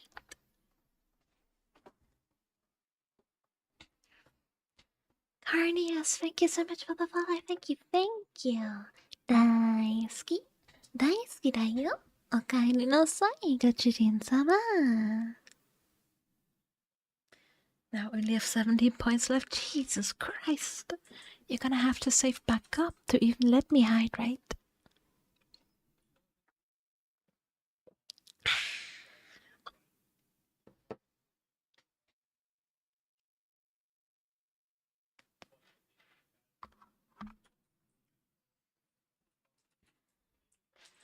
"What? Linton?" cried Cathy, kindling into joyful surprise at the name. "Is that little Linton? He's taller than I am. Are you Linton?" The youth stepped forward and acknowledged himself. She kissed him feverishly, and they gazed with wonder at the change time had wrought in the appearance of each. Catherine had reached her full height. Her figure was both plump and slender, elastic as steel, and her whole aspect sparkling with health and spirits. Linton's looks and movements were very languid, and his form extremely slight, but there was a grace in his manner that mitigated these defects, and rendered him not unpleasing. After exchanging numerous marks of fondness with him, his cousin went to Mr. Heathcliff, who lingered by the door, dividing his attention between the objects inside and those that lay without, pretending, that is, to observe the latter, and really noting the former alone. "And you are my uncle, then?" she cried, reaching up to salute him. "I thought I liked you, though you were cross at first.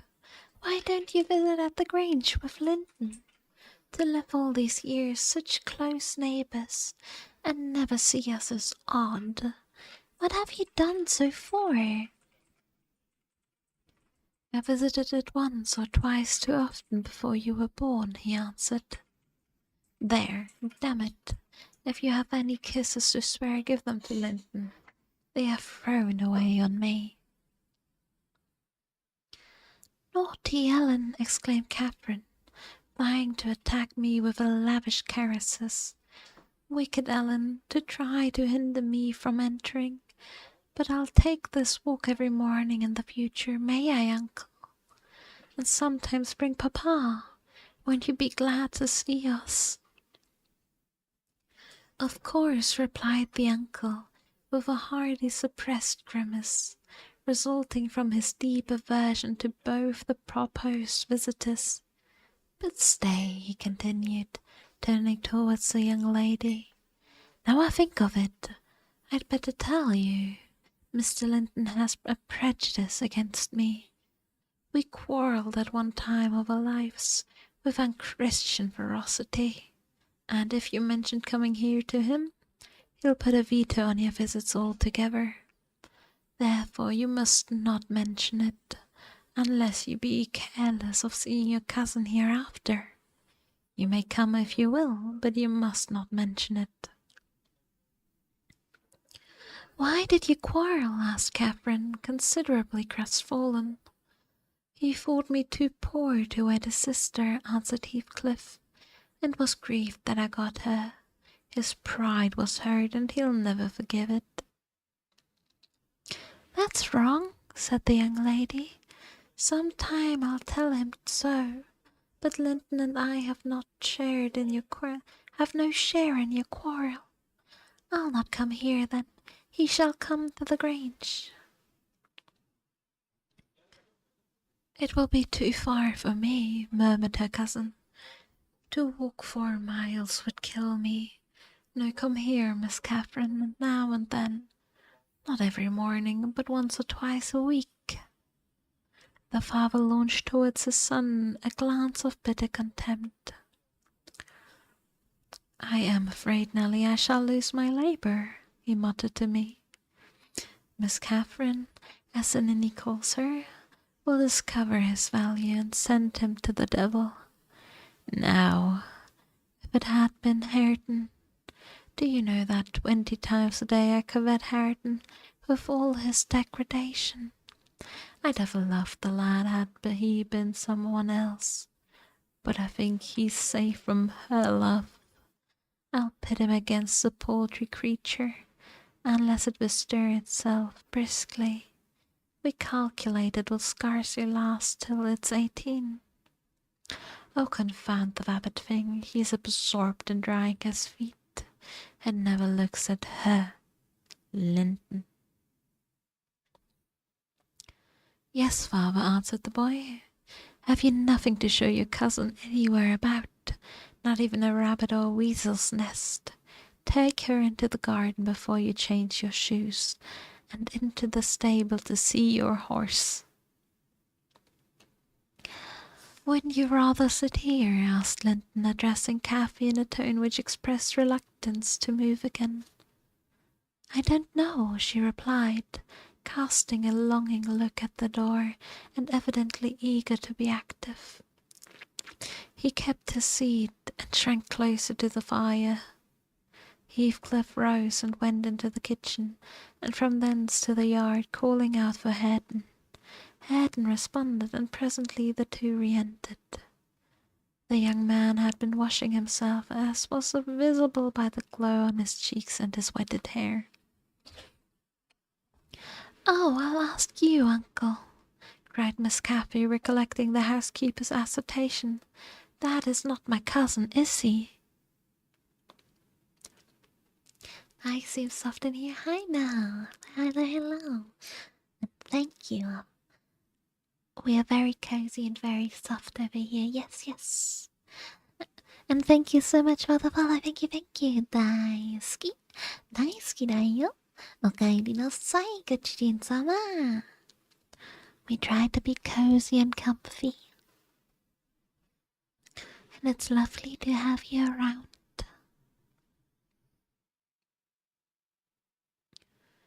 Yes, he replied, your mother's nephew.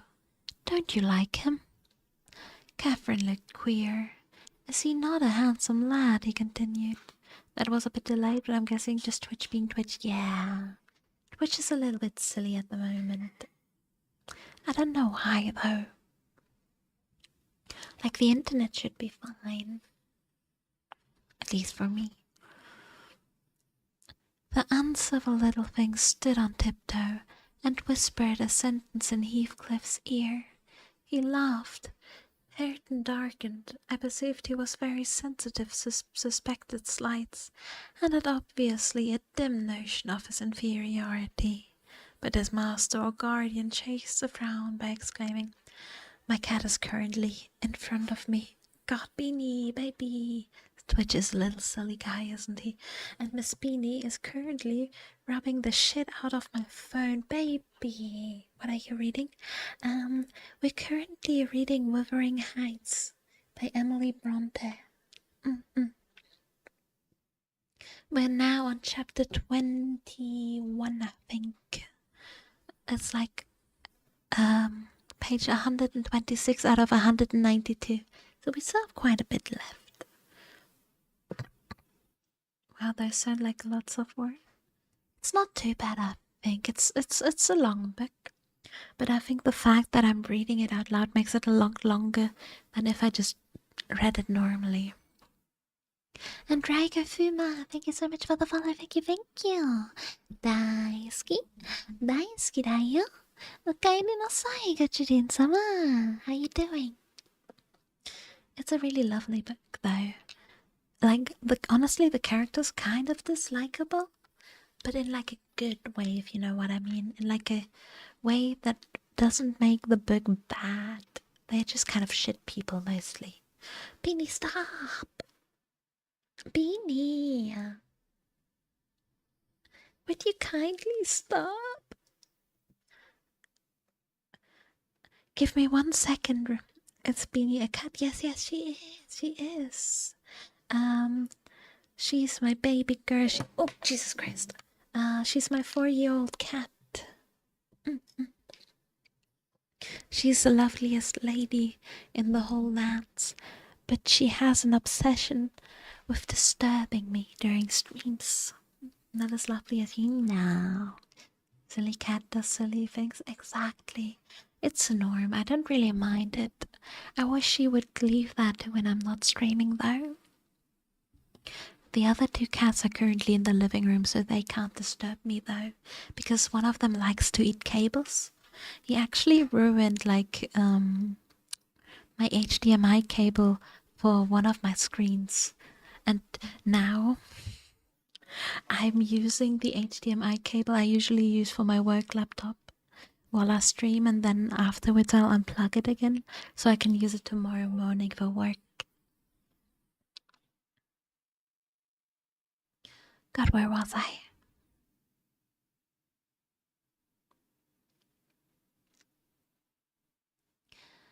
You'll be the favorite among us, Hareton. She says you are a... What was it? Well, something very flattering. Here, you go with her around the farm. I think you can't think if I do stuff to get attention, I'll get attention because you want me to stop. Honestly, that is probably actually it, especially for the cables.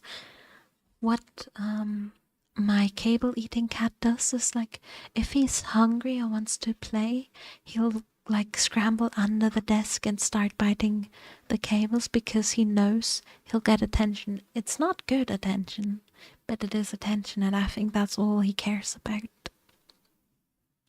Like, usually when I get up in the morning, I first turn on my laptop just to like check over emails, answer anything like super urgent. And if he's out in the office during that time, he will sit down next to my mouse and start biting my screen, like my HDMI cable, which is really annoying because I understand he wants breakfast. But the longer it takes me to reply to my emails, the later he gets breakfast.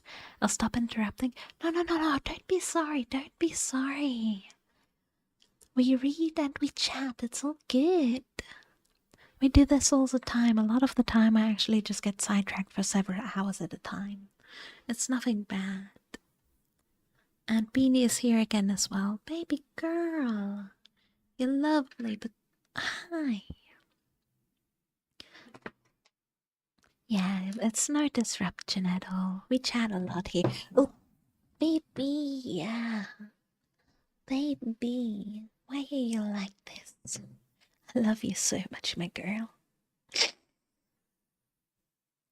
I'm holding the phone right now because she's like keeps knocking over the folder. I love you, baby girl.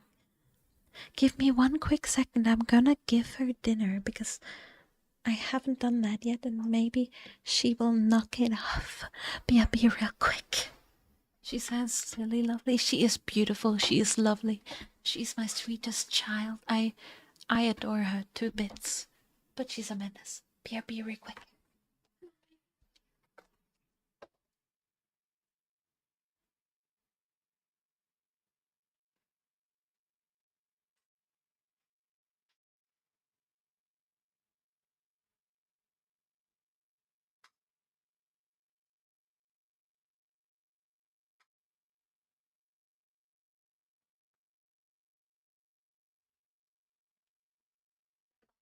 Okay. Oh, Jesus. There we go. She has been distracted by food. No more, but she should be chill now for like half an hour until she's finished that. And behave like a gentleman, mind. Don't use any bad words, and don't stare when the young lady is not looking at you. And be ready to hide your face when she is.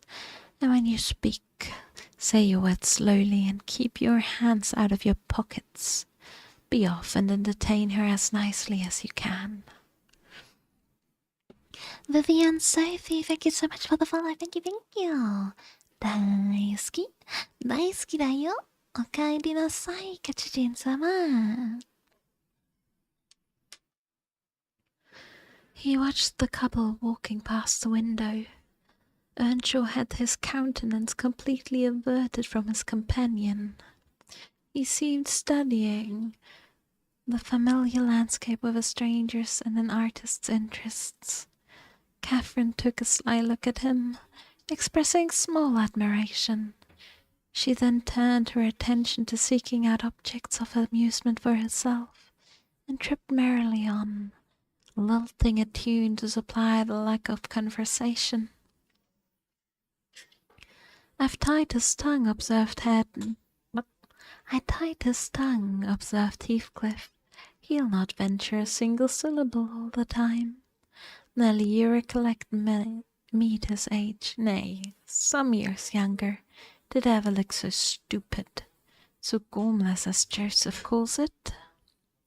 Worse, I replied, because more sullen with it. I have a pleasure in him, he continued, reflecting aloud. He has satisfied my expectations. If he were born a fool, I should not enjoy it half so much. But he's no fool, and I can sympathize with all his feelings, having felt them myself. I know what he suffers now, for instance, exactly. It is merely a beginning of what he shall suffer, though, and he'll never be able to emerge from his bathos of coarseness and ignorance. I've got him faster than his scoundrel of a father secured me, and lower, for he takes pride in his brutishness. I've taught him to scorn everything extra, animal as silly and weak. Don't you think Hindley would be proud of his son if he could see him? Almost as proud as I am of mine. But theirs is different. One is gold put to you the use of paving stones, and the other is tin, polished to aid a service of silver. Mine has nothing valuable about it, yet I shall have the merit of making it go as far as such poor stuff can go. His had first-rate qualities, and they are lost, rendered worse and unaliving. I have nothing to regret.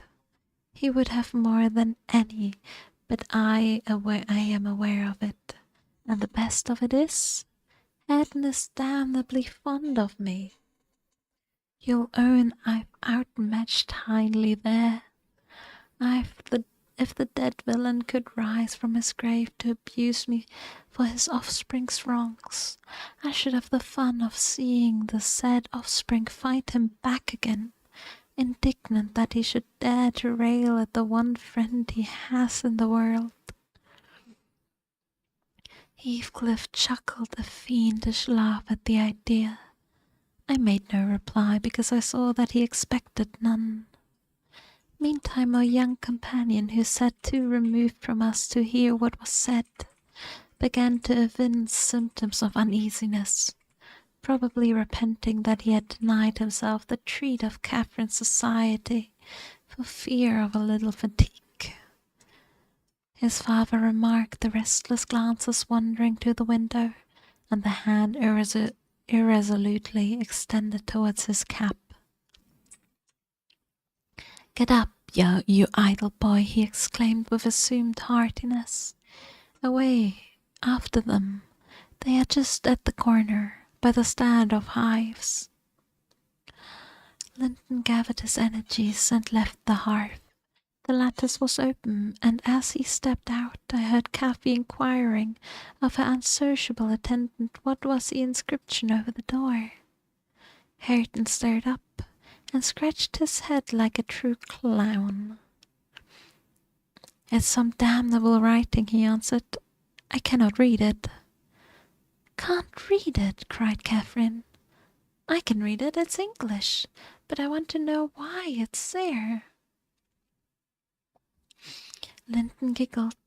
The first appearance of mirth he had exhibited. "He does not know his letters," he said to his cousins. "Could you believe in the existence of such a colossal dunce?" "Is he all as he should be?" asked Miss Cathy seriously. "Or is he simple, not right? I've questioned him twice now, and each time he looked so stupid. I think he does not understand me. I can hardly understand him, I'm sure." Linton repeated his laugh and glanced at Hareton tauntingly, who certainly did not seem quite clear of comprehension at the moment. "There's nothing the matter but laziness, is there, Earnshaw?" he said. "My cousin fancies you're an idiot. There you experience the consequences of scorning book learning, as you would say. Have you noticed, Catherine, his frightful Yorkshire pronunciation?" "Why, where the devil is the use on?" growled Hareton, more ready in answering his daily companion. He was about to enlarge further, but the two youngsters broke into a noisy fit of merriment, my giddy miss being delighted to discover that she might turn his strange talk to matter of amusement. "Where is the use of the devil in the sentence?" tittered Linton. "Papa told you not to say any bad words, and you can't open your mouth without one. Do try to behave like a gentleman, now do." "If thou weren't more a lass than a lad, I'd fell 3 minutes in.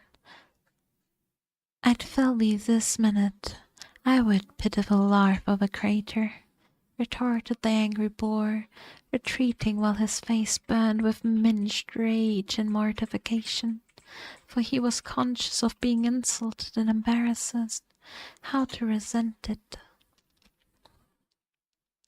Mr. Heathcliff, having overheard the conversation as well as I, smiled when he saw him go, but immediately afterwards cast a look of singular aversion on the flippant pair, who remained chattering in the doorway, the boy finding animation enough while discussing Hareton's faults and deficiencies, and relating anecdotes of his going-ons, and the girl relishing his pert and spiteful sayings without considering the ill nature they evinced. I began to dislike more than to compassionate Linton, and to excuse his father in some measure for holding him cheap.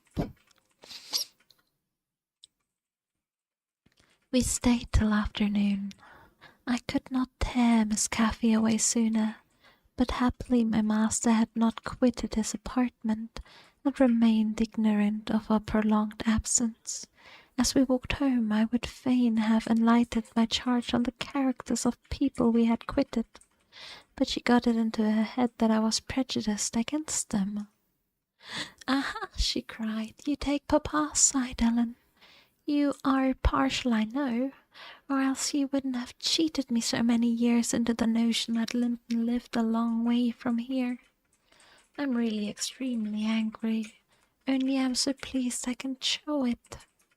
But you must hold your tongue about my uncle. He's my uncle, remember? I'll scold Papa for quarrelling with him. And so she ran on, till I relinquished the endeavour to convince her of her mistake. She did not mention the visit that night, because she did not see Mr. Linton. Next day it all came out sadly to my chagrin, and still I was not altogether sorry. I thought the burden of directing and warning would be more efficiently borne by him than me, but he was too timid in giving satisfactory reason for his wish that she should shun connections with the household of the Heights, and Catherine liked the good reasons for every restraint that harassed her petted will. Hi, Venomous, how you doing? Happy Wednesday. Papa, she exclaimed, after the morning's salutations. Guess whom I saw yesterday in my walk on the moors? Ah, Papa, you started. You've not done right, have you?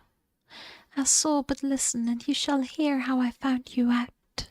And Ellen, who is in league with you, and yet pretended to pity me so, when I kept hoping and was always disappointed about Linton coming back. How are you? I'm good. Just hanging out, happy to be with you guys. Yeah.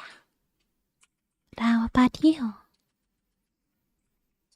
She gave a faithful account of her excursion and its consequences, and my master, though he cast more than one reproach look at me, said nothing till she had concluded. Then he drew her to him, and asked if she knew why he had concealed Linton's near neighbourhood from her. Could she think it was to deny her pleasure that she might harmlessly enjoy? If I sound so sweet and wonderful, it's like treats sugar falling my ears. Oh, thank you. That's such a nice compliment. Thank you so much, and thank you so much for the hydrate. Let me have a sip.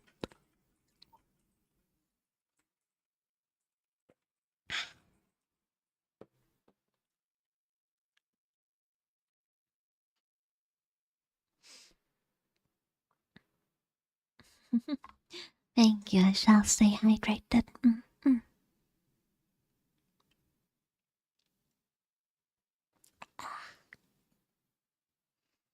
Where was I?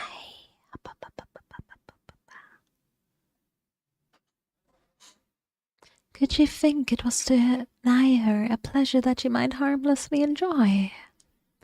It was because you disliked Mr. Heathcliff, she answered. Then you believe I care more for my own feelings than yours, Cathy? He said. No, it was not because I dislike Mr. Heathcliff, but because Mr. Heathcliff dislikes me, and is a most diabolical man, delighting to wrong and ruin those he hates, if they give him the slightest opportunity. I knew that you could not keep up an acquaintance with your cousin without being brought into contact with him, and I knew he would detest you on my account. So for your own good, and nothing else, I took precautions that you should not see Linton again. I meant to explain this some time as you grow older, and I'm sorry I delayed it. But Mr. Heathcliff was quite cordial, Papa, observed Catherine, not all convinced, and he didn't object to our seeing each other. He said I might come to his house when I pleased. Only I must not tell you, because you had quarrelled with him. I would not forgive him for marrying Aunt Isabella. And you won't. You are the one to be blamed. He's willing to let us be friends at least, Linton and I. and you're not.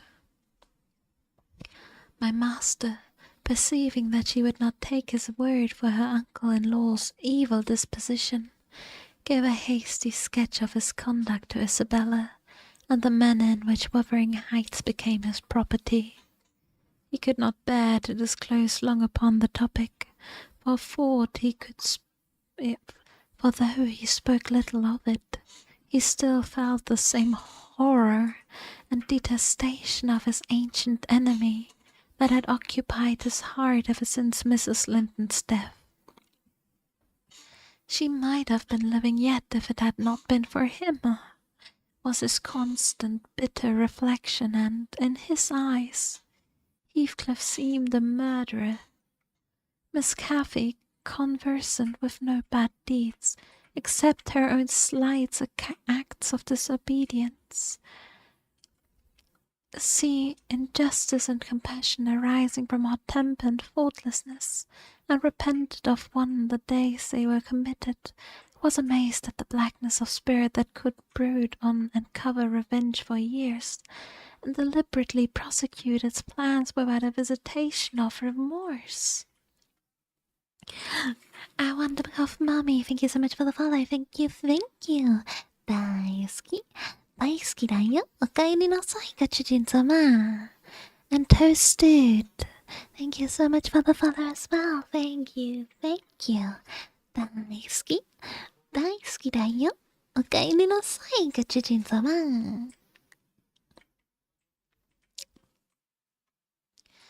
How are you guys doing? She appeared so deeply impressed and shocked at this new view of human nature, excluded from all her studies and all her ideas till now, that Mr. Edgar deemed it unnecessary to pursue the subject. He merely added, "You will know hereafter, darling, why I wish you to avoid his house and family. Now return to your old employments and amusements, and think no more about them." Catherine kissed her father, and sat down quietly to her lessons for a couple of hours, according to the custom. Then she accompanied him into the grounds, and the whole day passed as usual. But in the evening, when she had retired to her room, and I went up to help her undress, I found her crying, on her knees by the bedside. "Oh, fie, silly child," I exclaimed. "If you had any real griefs, you'd be ashamed to waste a tear on this little contrariety. You never had one shadow of substantial sorrow, Miss Catherine. Suppose for a minute that master and I were dead, and you were here by yourself in the world. How would you feel then? Compare the present occupation with such an affliction as that, and be thankful for the friends you have, instead of coveting more." "I'm not crying for myself, Ellen," she answered. "It's for him. He expected to see me again tomorrow, and there he'll be so disappointed. And he'll wait for me, and I shan't come." "Nonsense," said I. "Do you imagine he has thought as much of you as you have of him? Hasn't he Hareton for a companion? Not 1 in 100 would weep at losing a relation they had just seen twice, for 2 afternoons. Linton will conjecture how it is, and trouble himself no further about you." "But may I not write a note to tell him why I cannot come?" she asked, rising to her feet, "and just send those books I promised to lend him. His books are not as nice as mine, and he wanted to have them extremely, when I told him how interesting they were. May I not, Ellen?" No, indeed,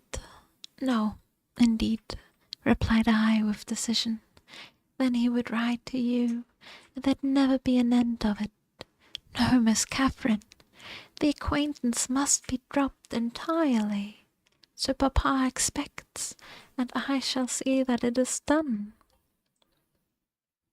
But how can one little note, she recommenced, putting on an imploring countenance. Silence, I interrupted. We'll not begin with your little notes. Get into bed. She threw me a very naughty look, so naughty that I would not kiss her good night at first.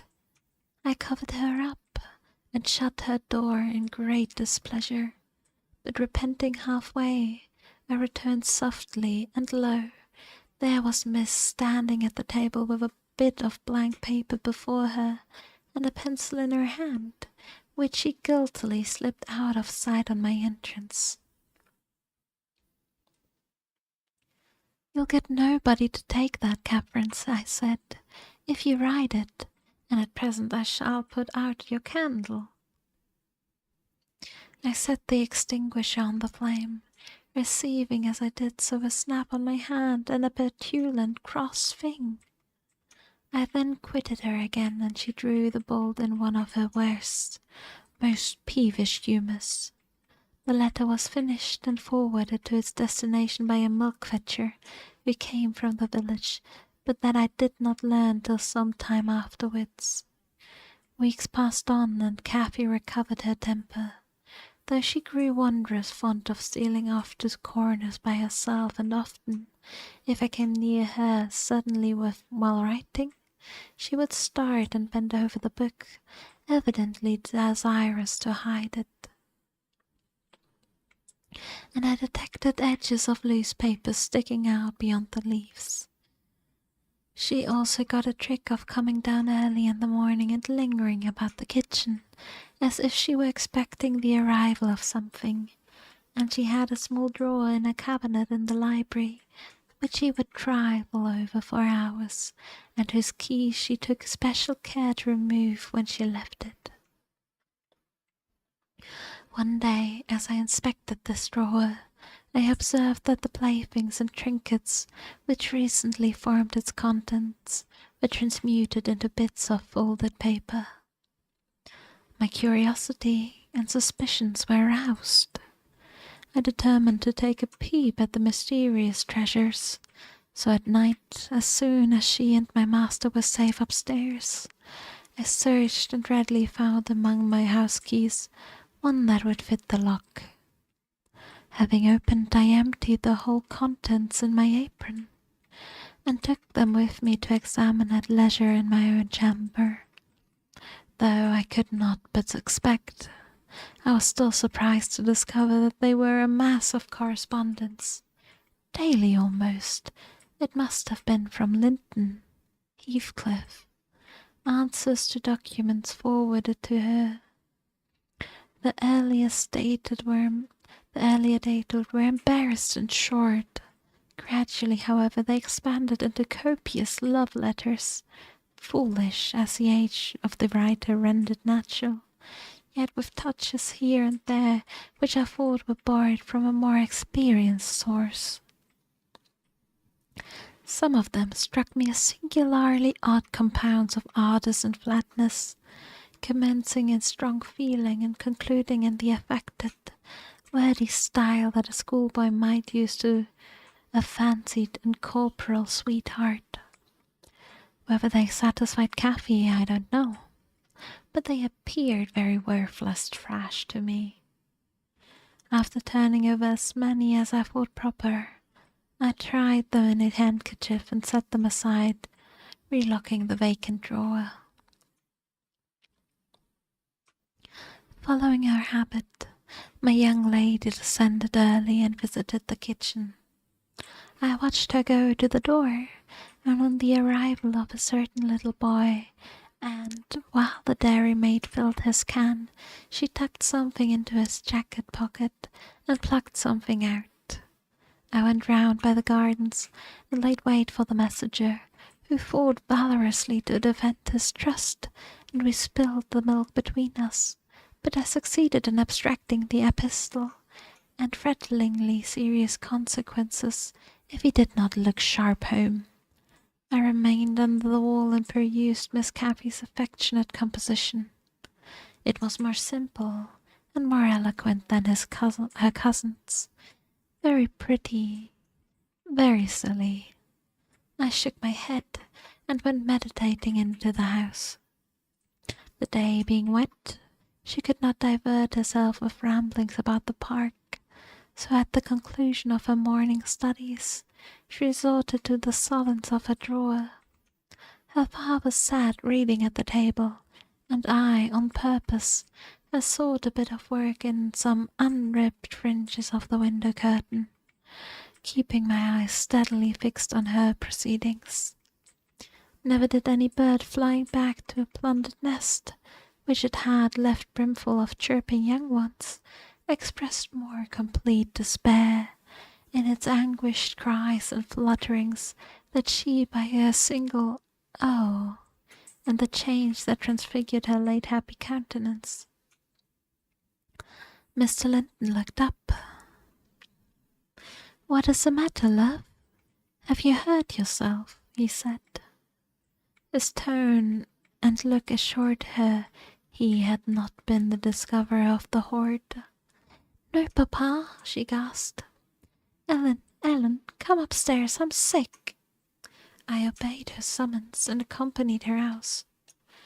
"Oh, Ellen, you have got them," she commenced immediately, dropping on her knees when we were enclosed alone. "Oh, give them to me. I'll never do so again. Don't tell papa. You have not told papa, Ellen. Say you have not. I've been exceedingly naughty, but I won't do it any more." With a grave severity in my manner, I bade her stand up. "So," I exclaimed, "Miss Caffrey, you are tolerably far on, it seems. You may well be ashamed of them. A fine bundle of trash you study in your leisure hours, to be sure. Why, it's good enough to be printed. And what do you suppose the master will think when I display it before him? I haven't shown it yet, but you needn't imagine I shall keep your ridiculous secrets. For shame! You must have led the way in writing such absurdities. You would not have thought of beginning, I'm certain."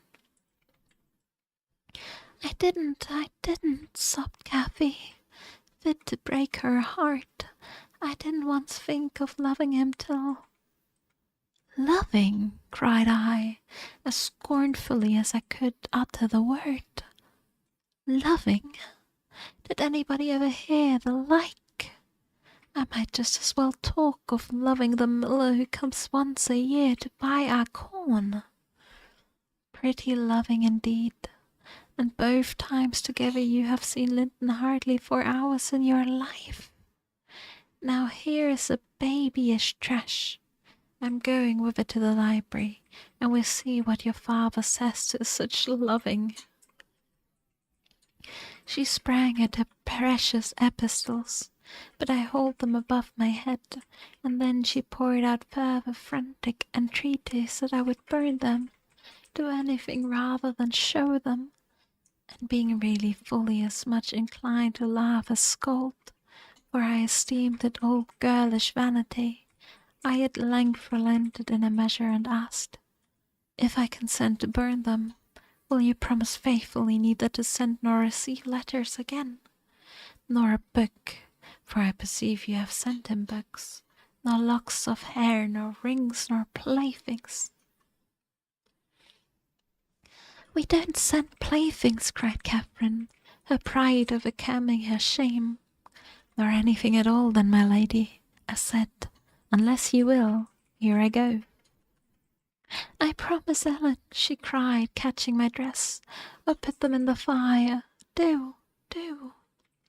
But when I proceeded to open the place with the poker, the sacrifice was too painful to borne. She earnestly supplicated that I would spare her 1 or 2.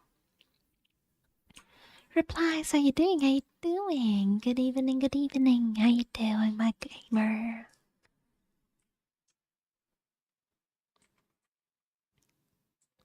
1 or 2, Ellen, to keep for Linton's sake.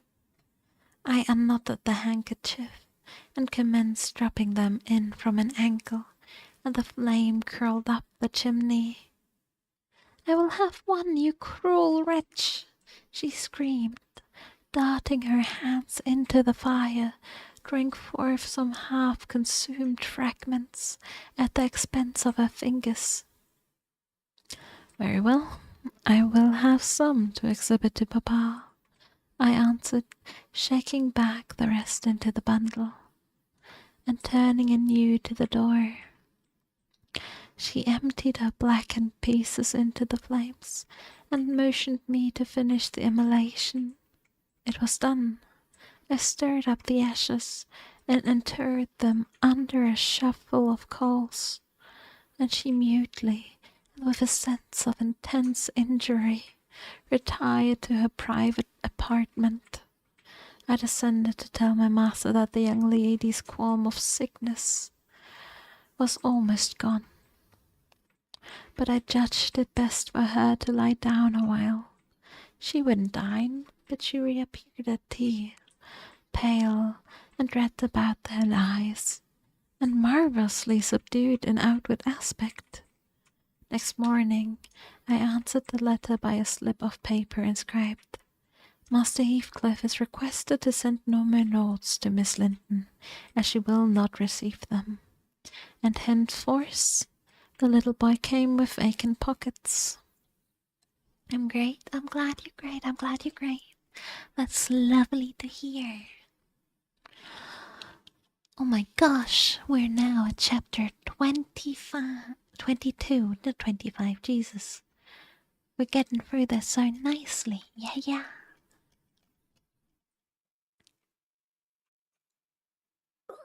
I'm gonna shuffle my legs real quick and put them back on my chair and have a sip, and then we'll continue.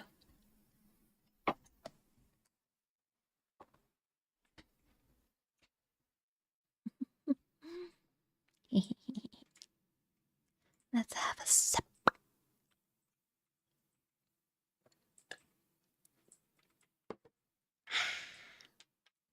God, having a little sip in between chapters is really, really nice, honestly. I quite enjoy it. Some tea. I love tea. Tea is so great, honestly. It's so nice. I don't have tea right now, though, unfortunately. I might make some later after stream to like warm up my throat and have some honey with it, because that's lovely for it as well. But tea is fucking banging. Nova Vibes YouTube, thank you so much for the follow. Thank you. 大好きだよ。おかえりなさい、ご主人様。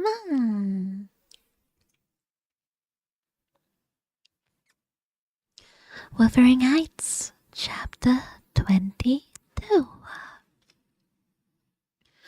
Oh, it will be something worse, she said.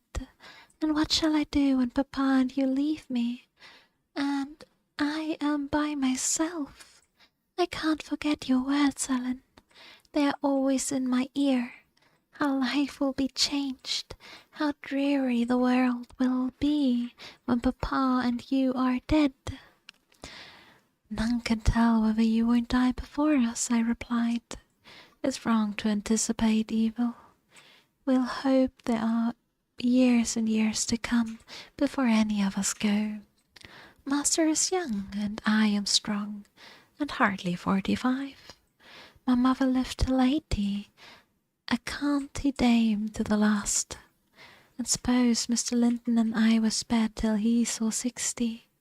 That would be more years than you have counted, miss. And would it not be foolish to mourn a calamity above 20 years beforehand? But Aunt Isabella was younger than Papa, she remarked, gazing up with timid hope to seek further consolation. Aunt Isabella had not you and me to nurse her, I replied. She wasn't as happy as Master. She hadn't as much to live for. All you need to do is wait well on your father, and cheer him by letting him see you cheerful, and avoid giving him anxiety on a subject like that, Kathy. I'll not disguise, but you might kill him if you were wild and reckless, and cherished a foolish, fanciful affection for the son of a person who would be glad to have him in his grave, and allowed him to discover that you fretted over the separation he has judged it expedient to make. I fret about nothing on earth except Papa's illness, answered my companion. I care for nothing in comparison with Papa, and I'll never, never, oh never, while I have my senses, do an act or say a word to vex him. I love him better than myself, Ellen, and I know it by this.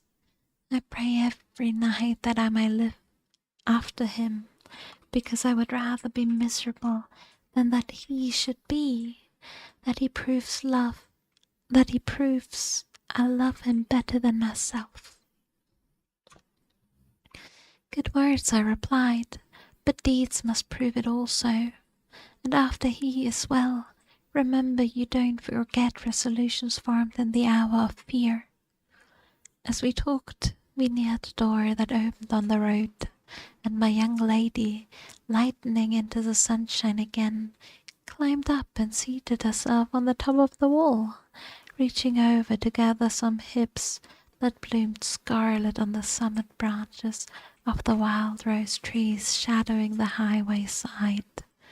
The lower fruit had disappeared, but only birds could touch the upper, except from Kathy's present station. In stretching to pull them, her hat fell off, and as the door was locked, she proposed scrambling down to recover it. I bid her be cautious lest she got a fall, and she nimbly disappeared. But the return was no such easy matter.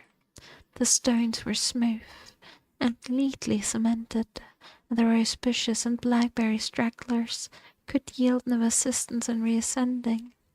I, like a fool, didn't recollect that, till I heard her laughing and exclaiming, "Ellen, you'll have to fetch the key, or else I must run round to the porter's lodge.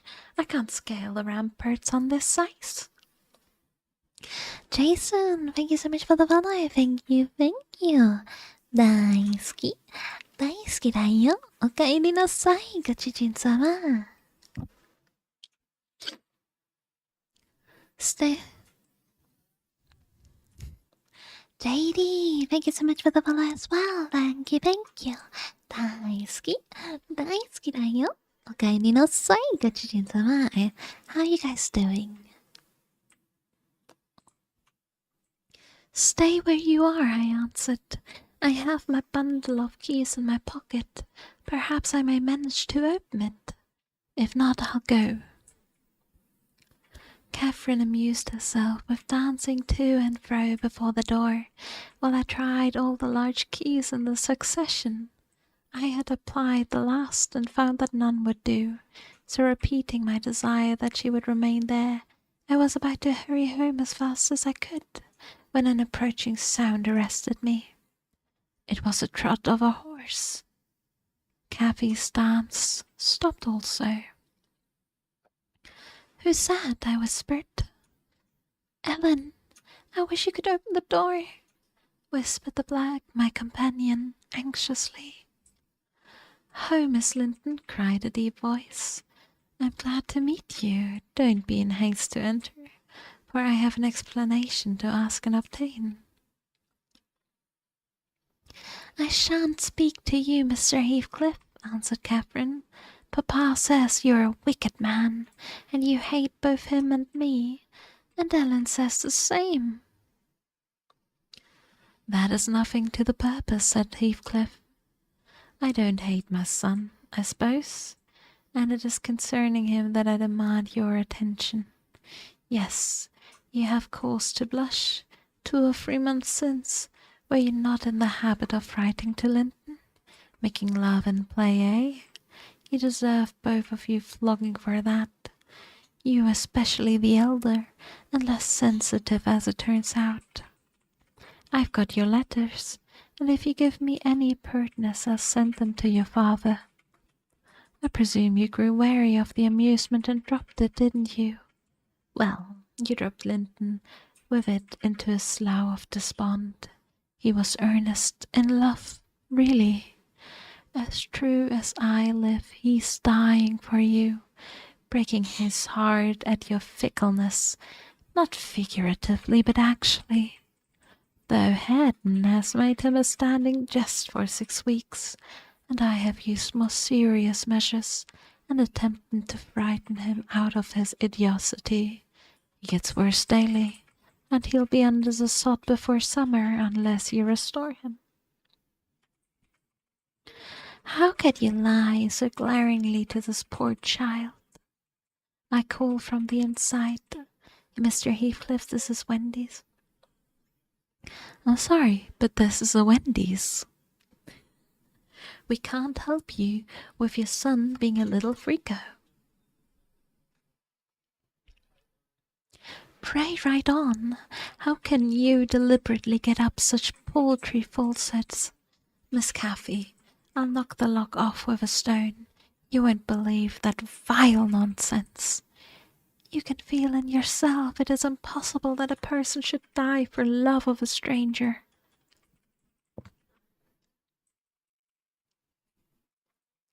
I was not aware there were eavesdroppers, muttered the detected villain. Worthy Miss Dean, I like you, but I don't like your double-dealing, he added aloud. How could you lie so glaringly as to affirm I hated the poor child, and invent a bugbear story to terrify her from my door-stones? Catherine Linton, the very name warms me, my bonny lass. I shall be from home all this week. Go and see if I have not spoken truth. There's a darling.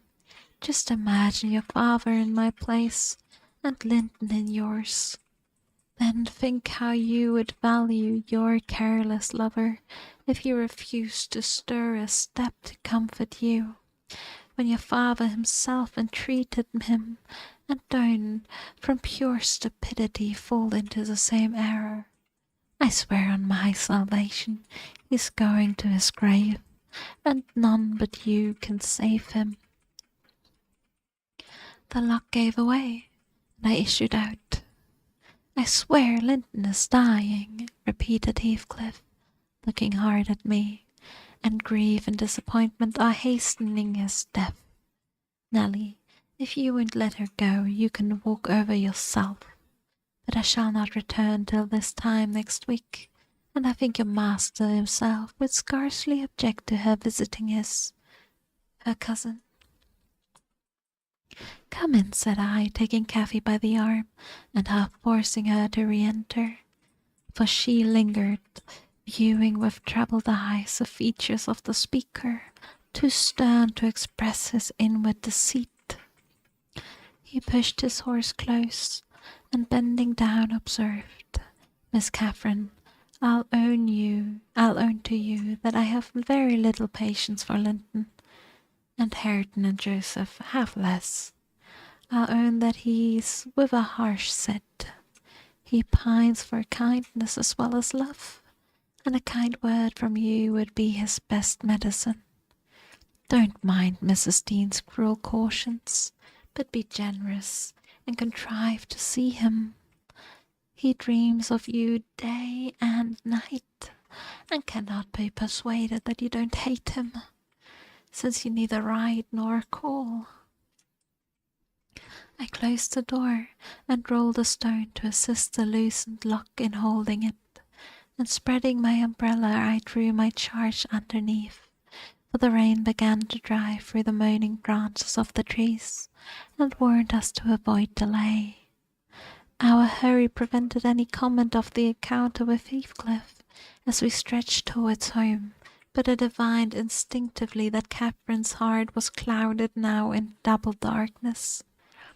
Her features were so sad they did not seem hers.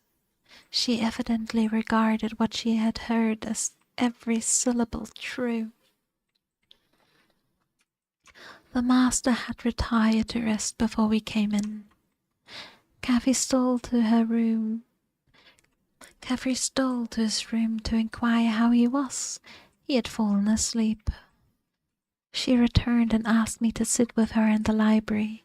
We took our tea together, and afterwards she lay down on the rug and told me not to talk, for she was weary. I got a book and pretended to read. As soon as she supposed me absorbed in my occupation, she recommenced her silent weeping. It appeared at present her favourite diversion. I suffered her to enjoy it a while.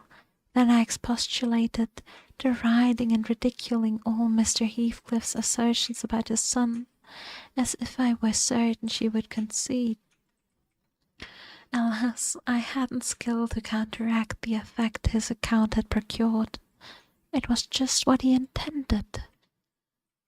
Cyrox, I hope I say that right. Thank you so much for the follow. Thank you. 大好き、大好きだよ。おかえりなさい、ガチチン様。You may be right, Ellen, she answered, but I shall never feel at ease till now. And I must tell Linton it is not my fault that I don't write, and convince him that I shall not change. Hi, Rowlet, how you doing today? What use were anger and protestation against her silly credulity? I'm good, I'm glad. We parted that night, hostile, but next day beheld me on the road to Wuthering Heights by the side of my wilful young mistress's pony. I couldn't bear to witness her sorrow, to see her pale, dejected countenance and heavy eyes, and I yielded in the faint hope that Linton himself might prove by his reception of us how little of the tale was founded on fact. And that was chapter 22 already. That was a quick one, honestly. But hell yeah.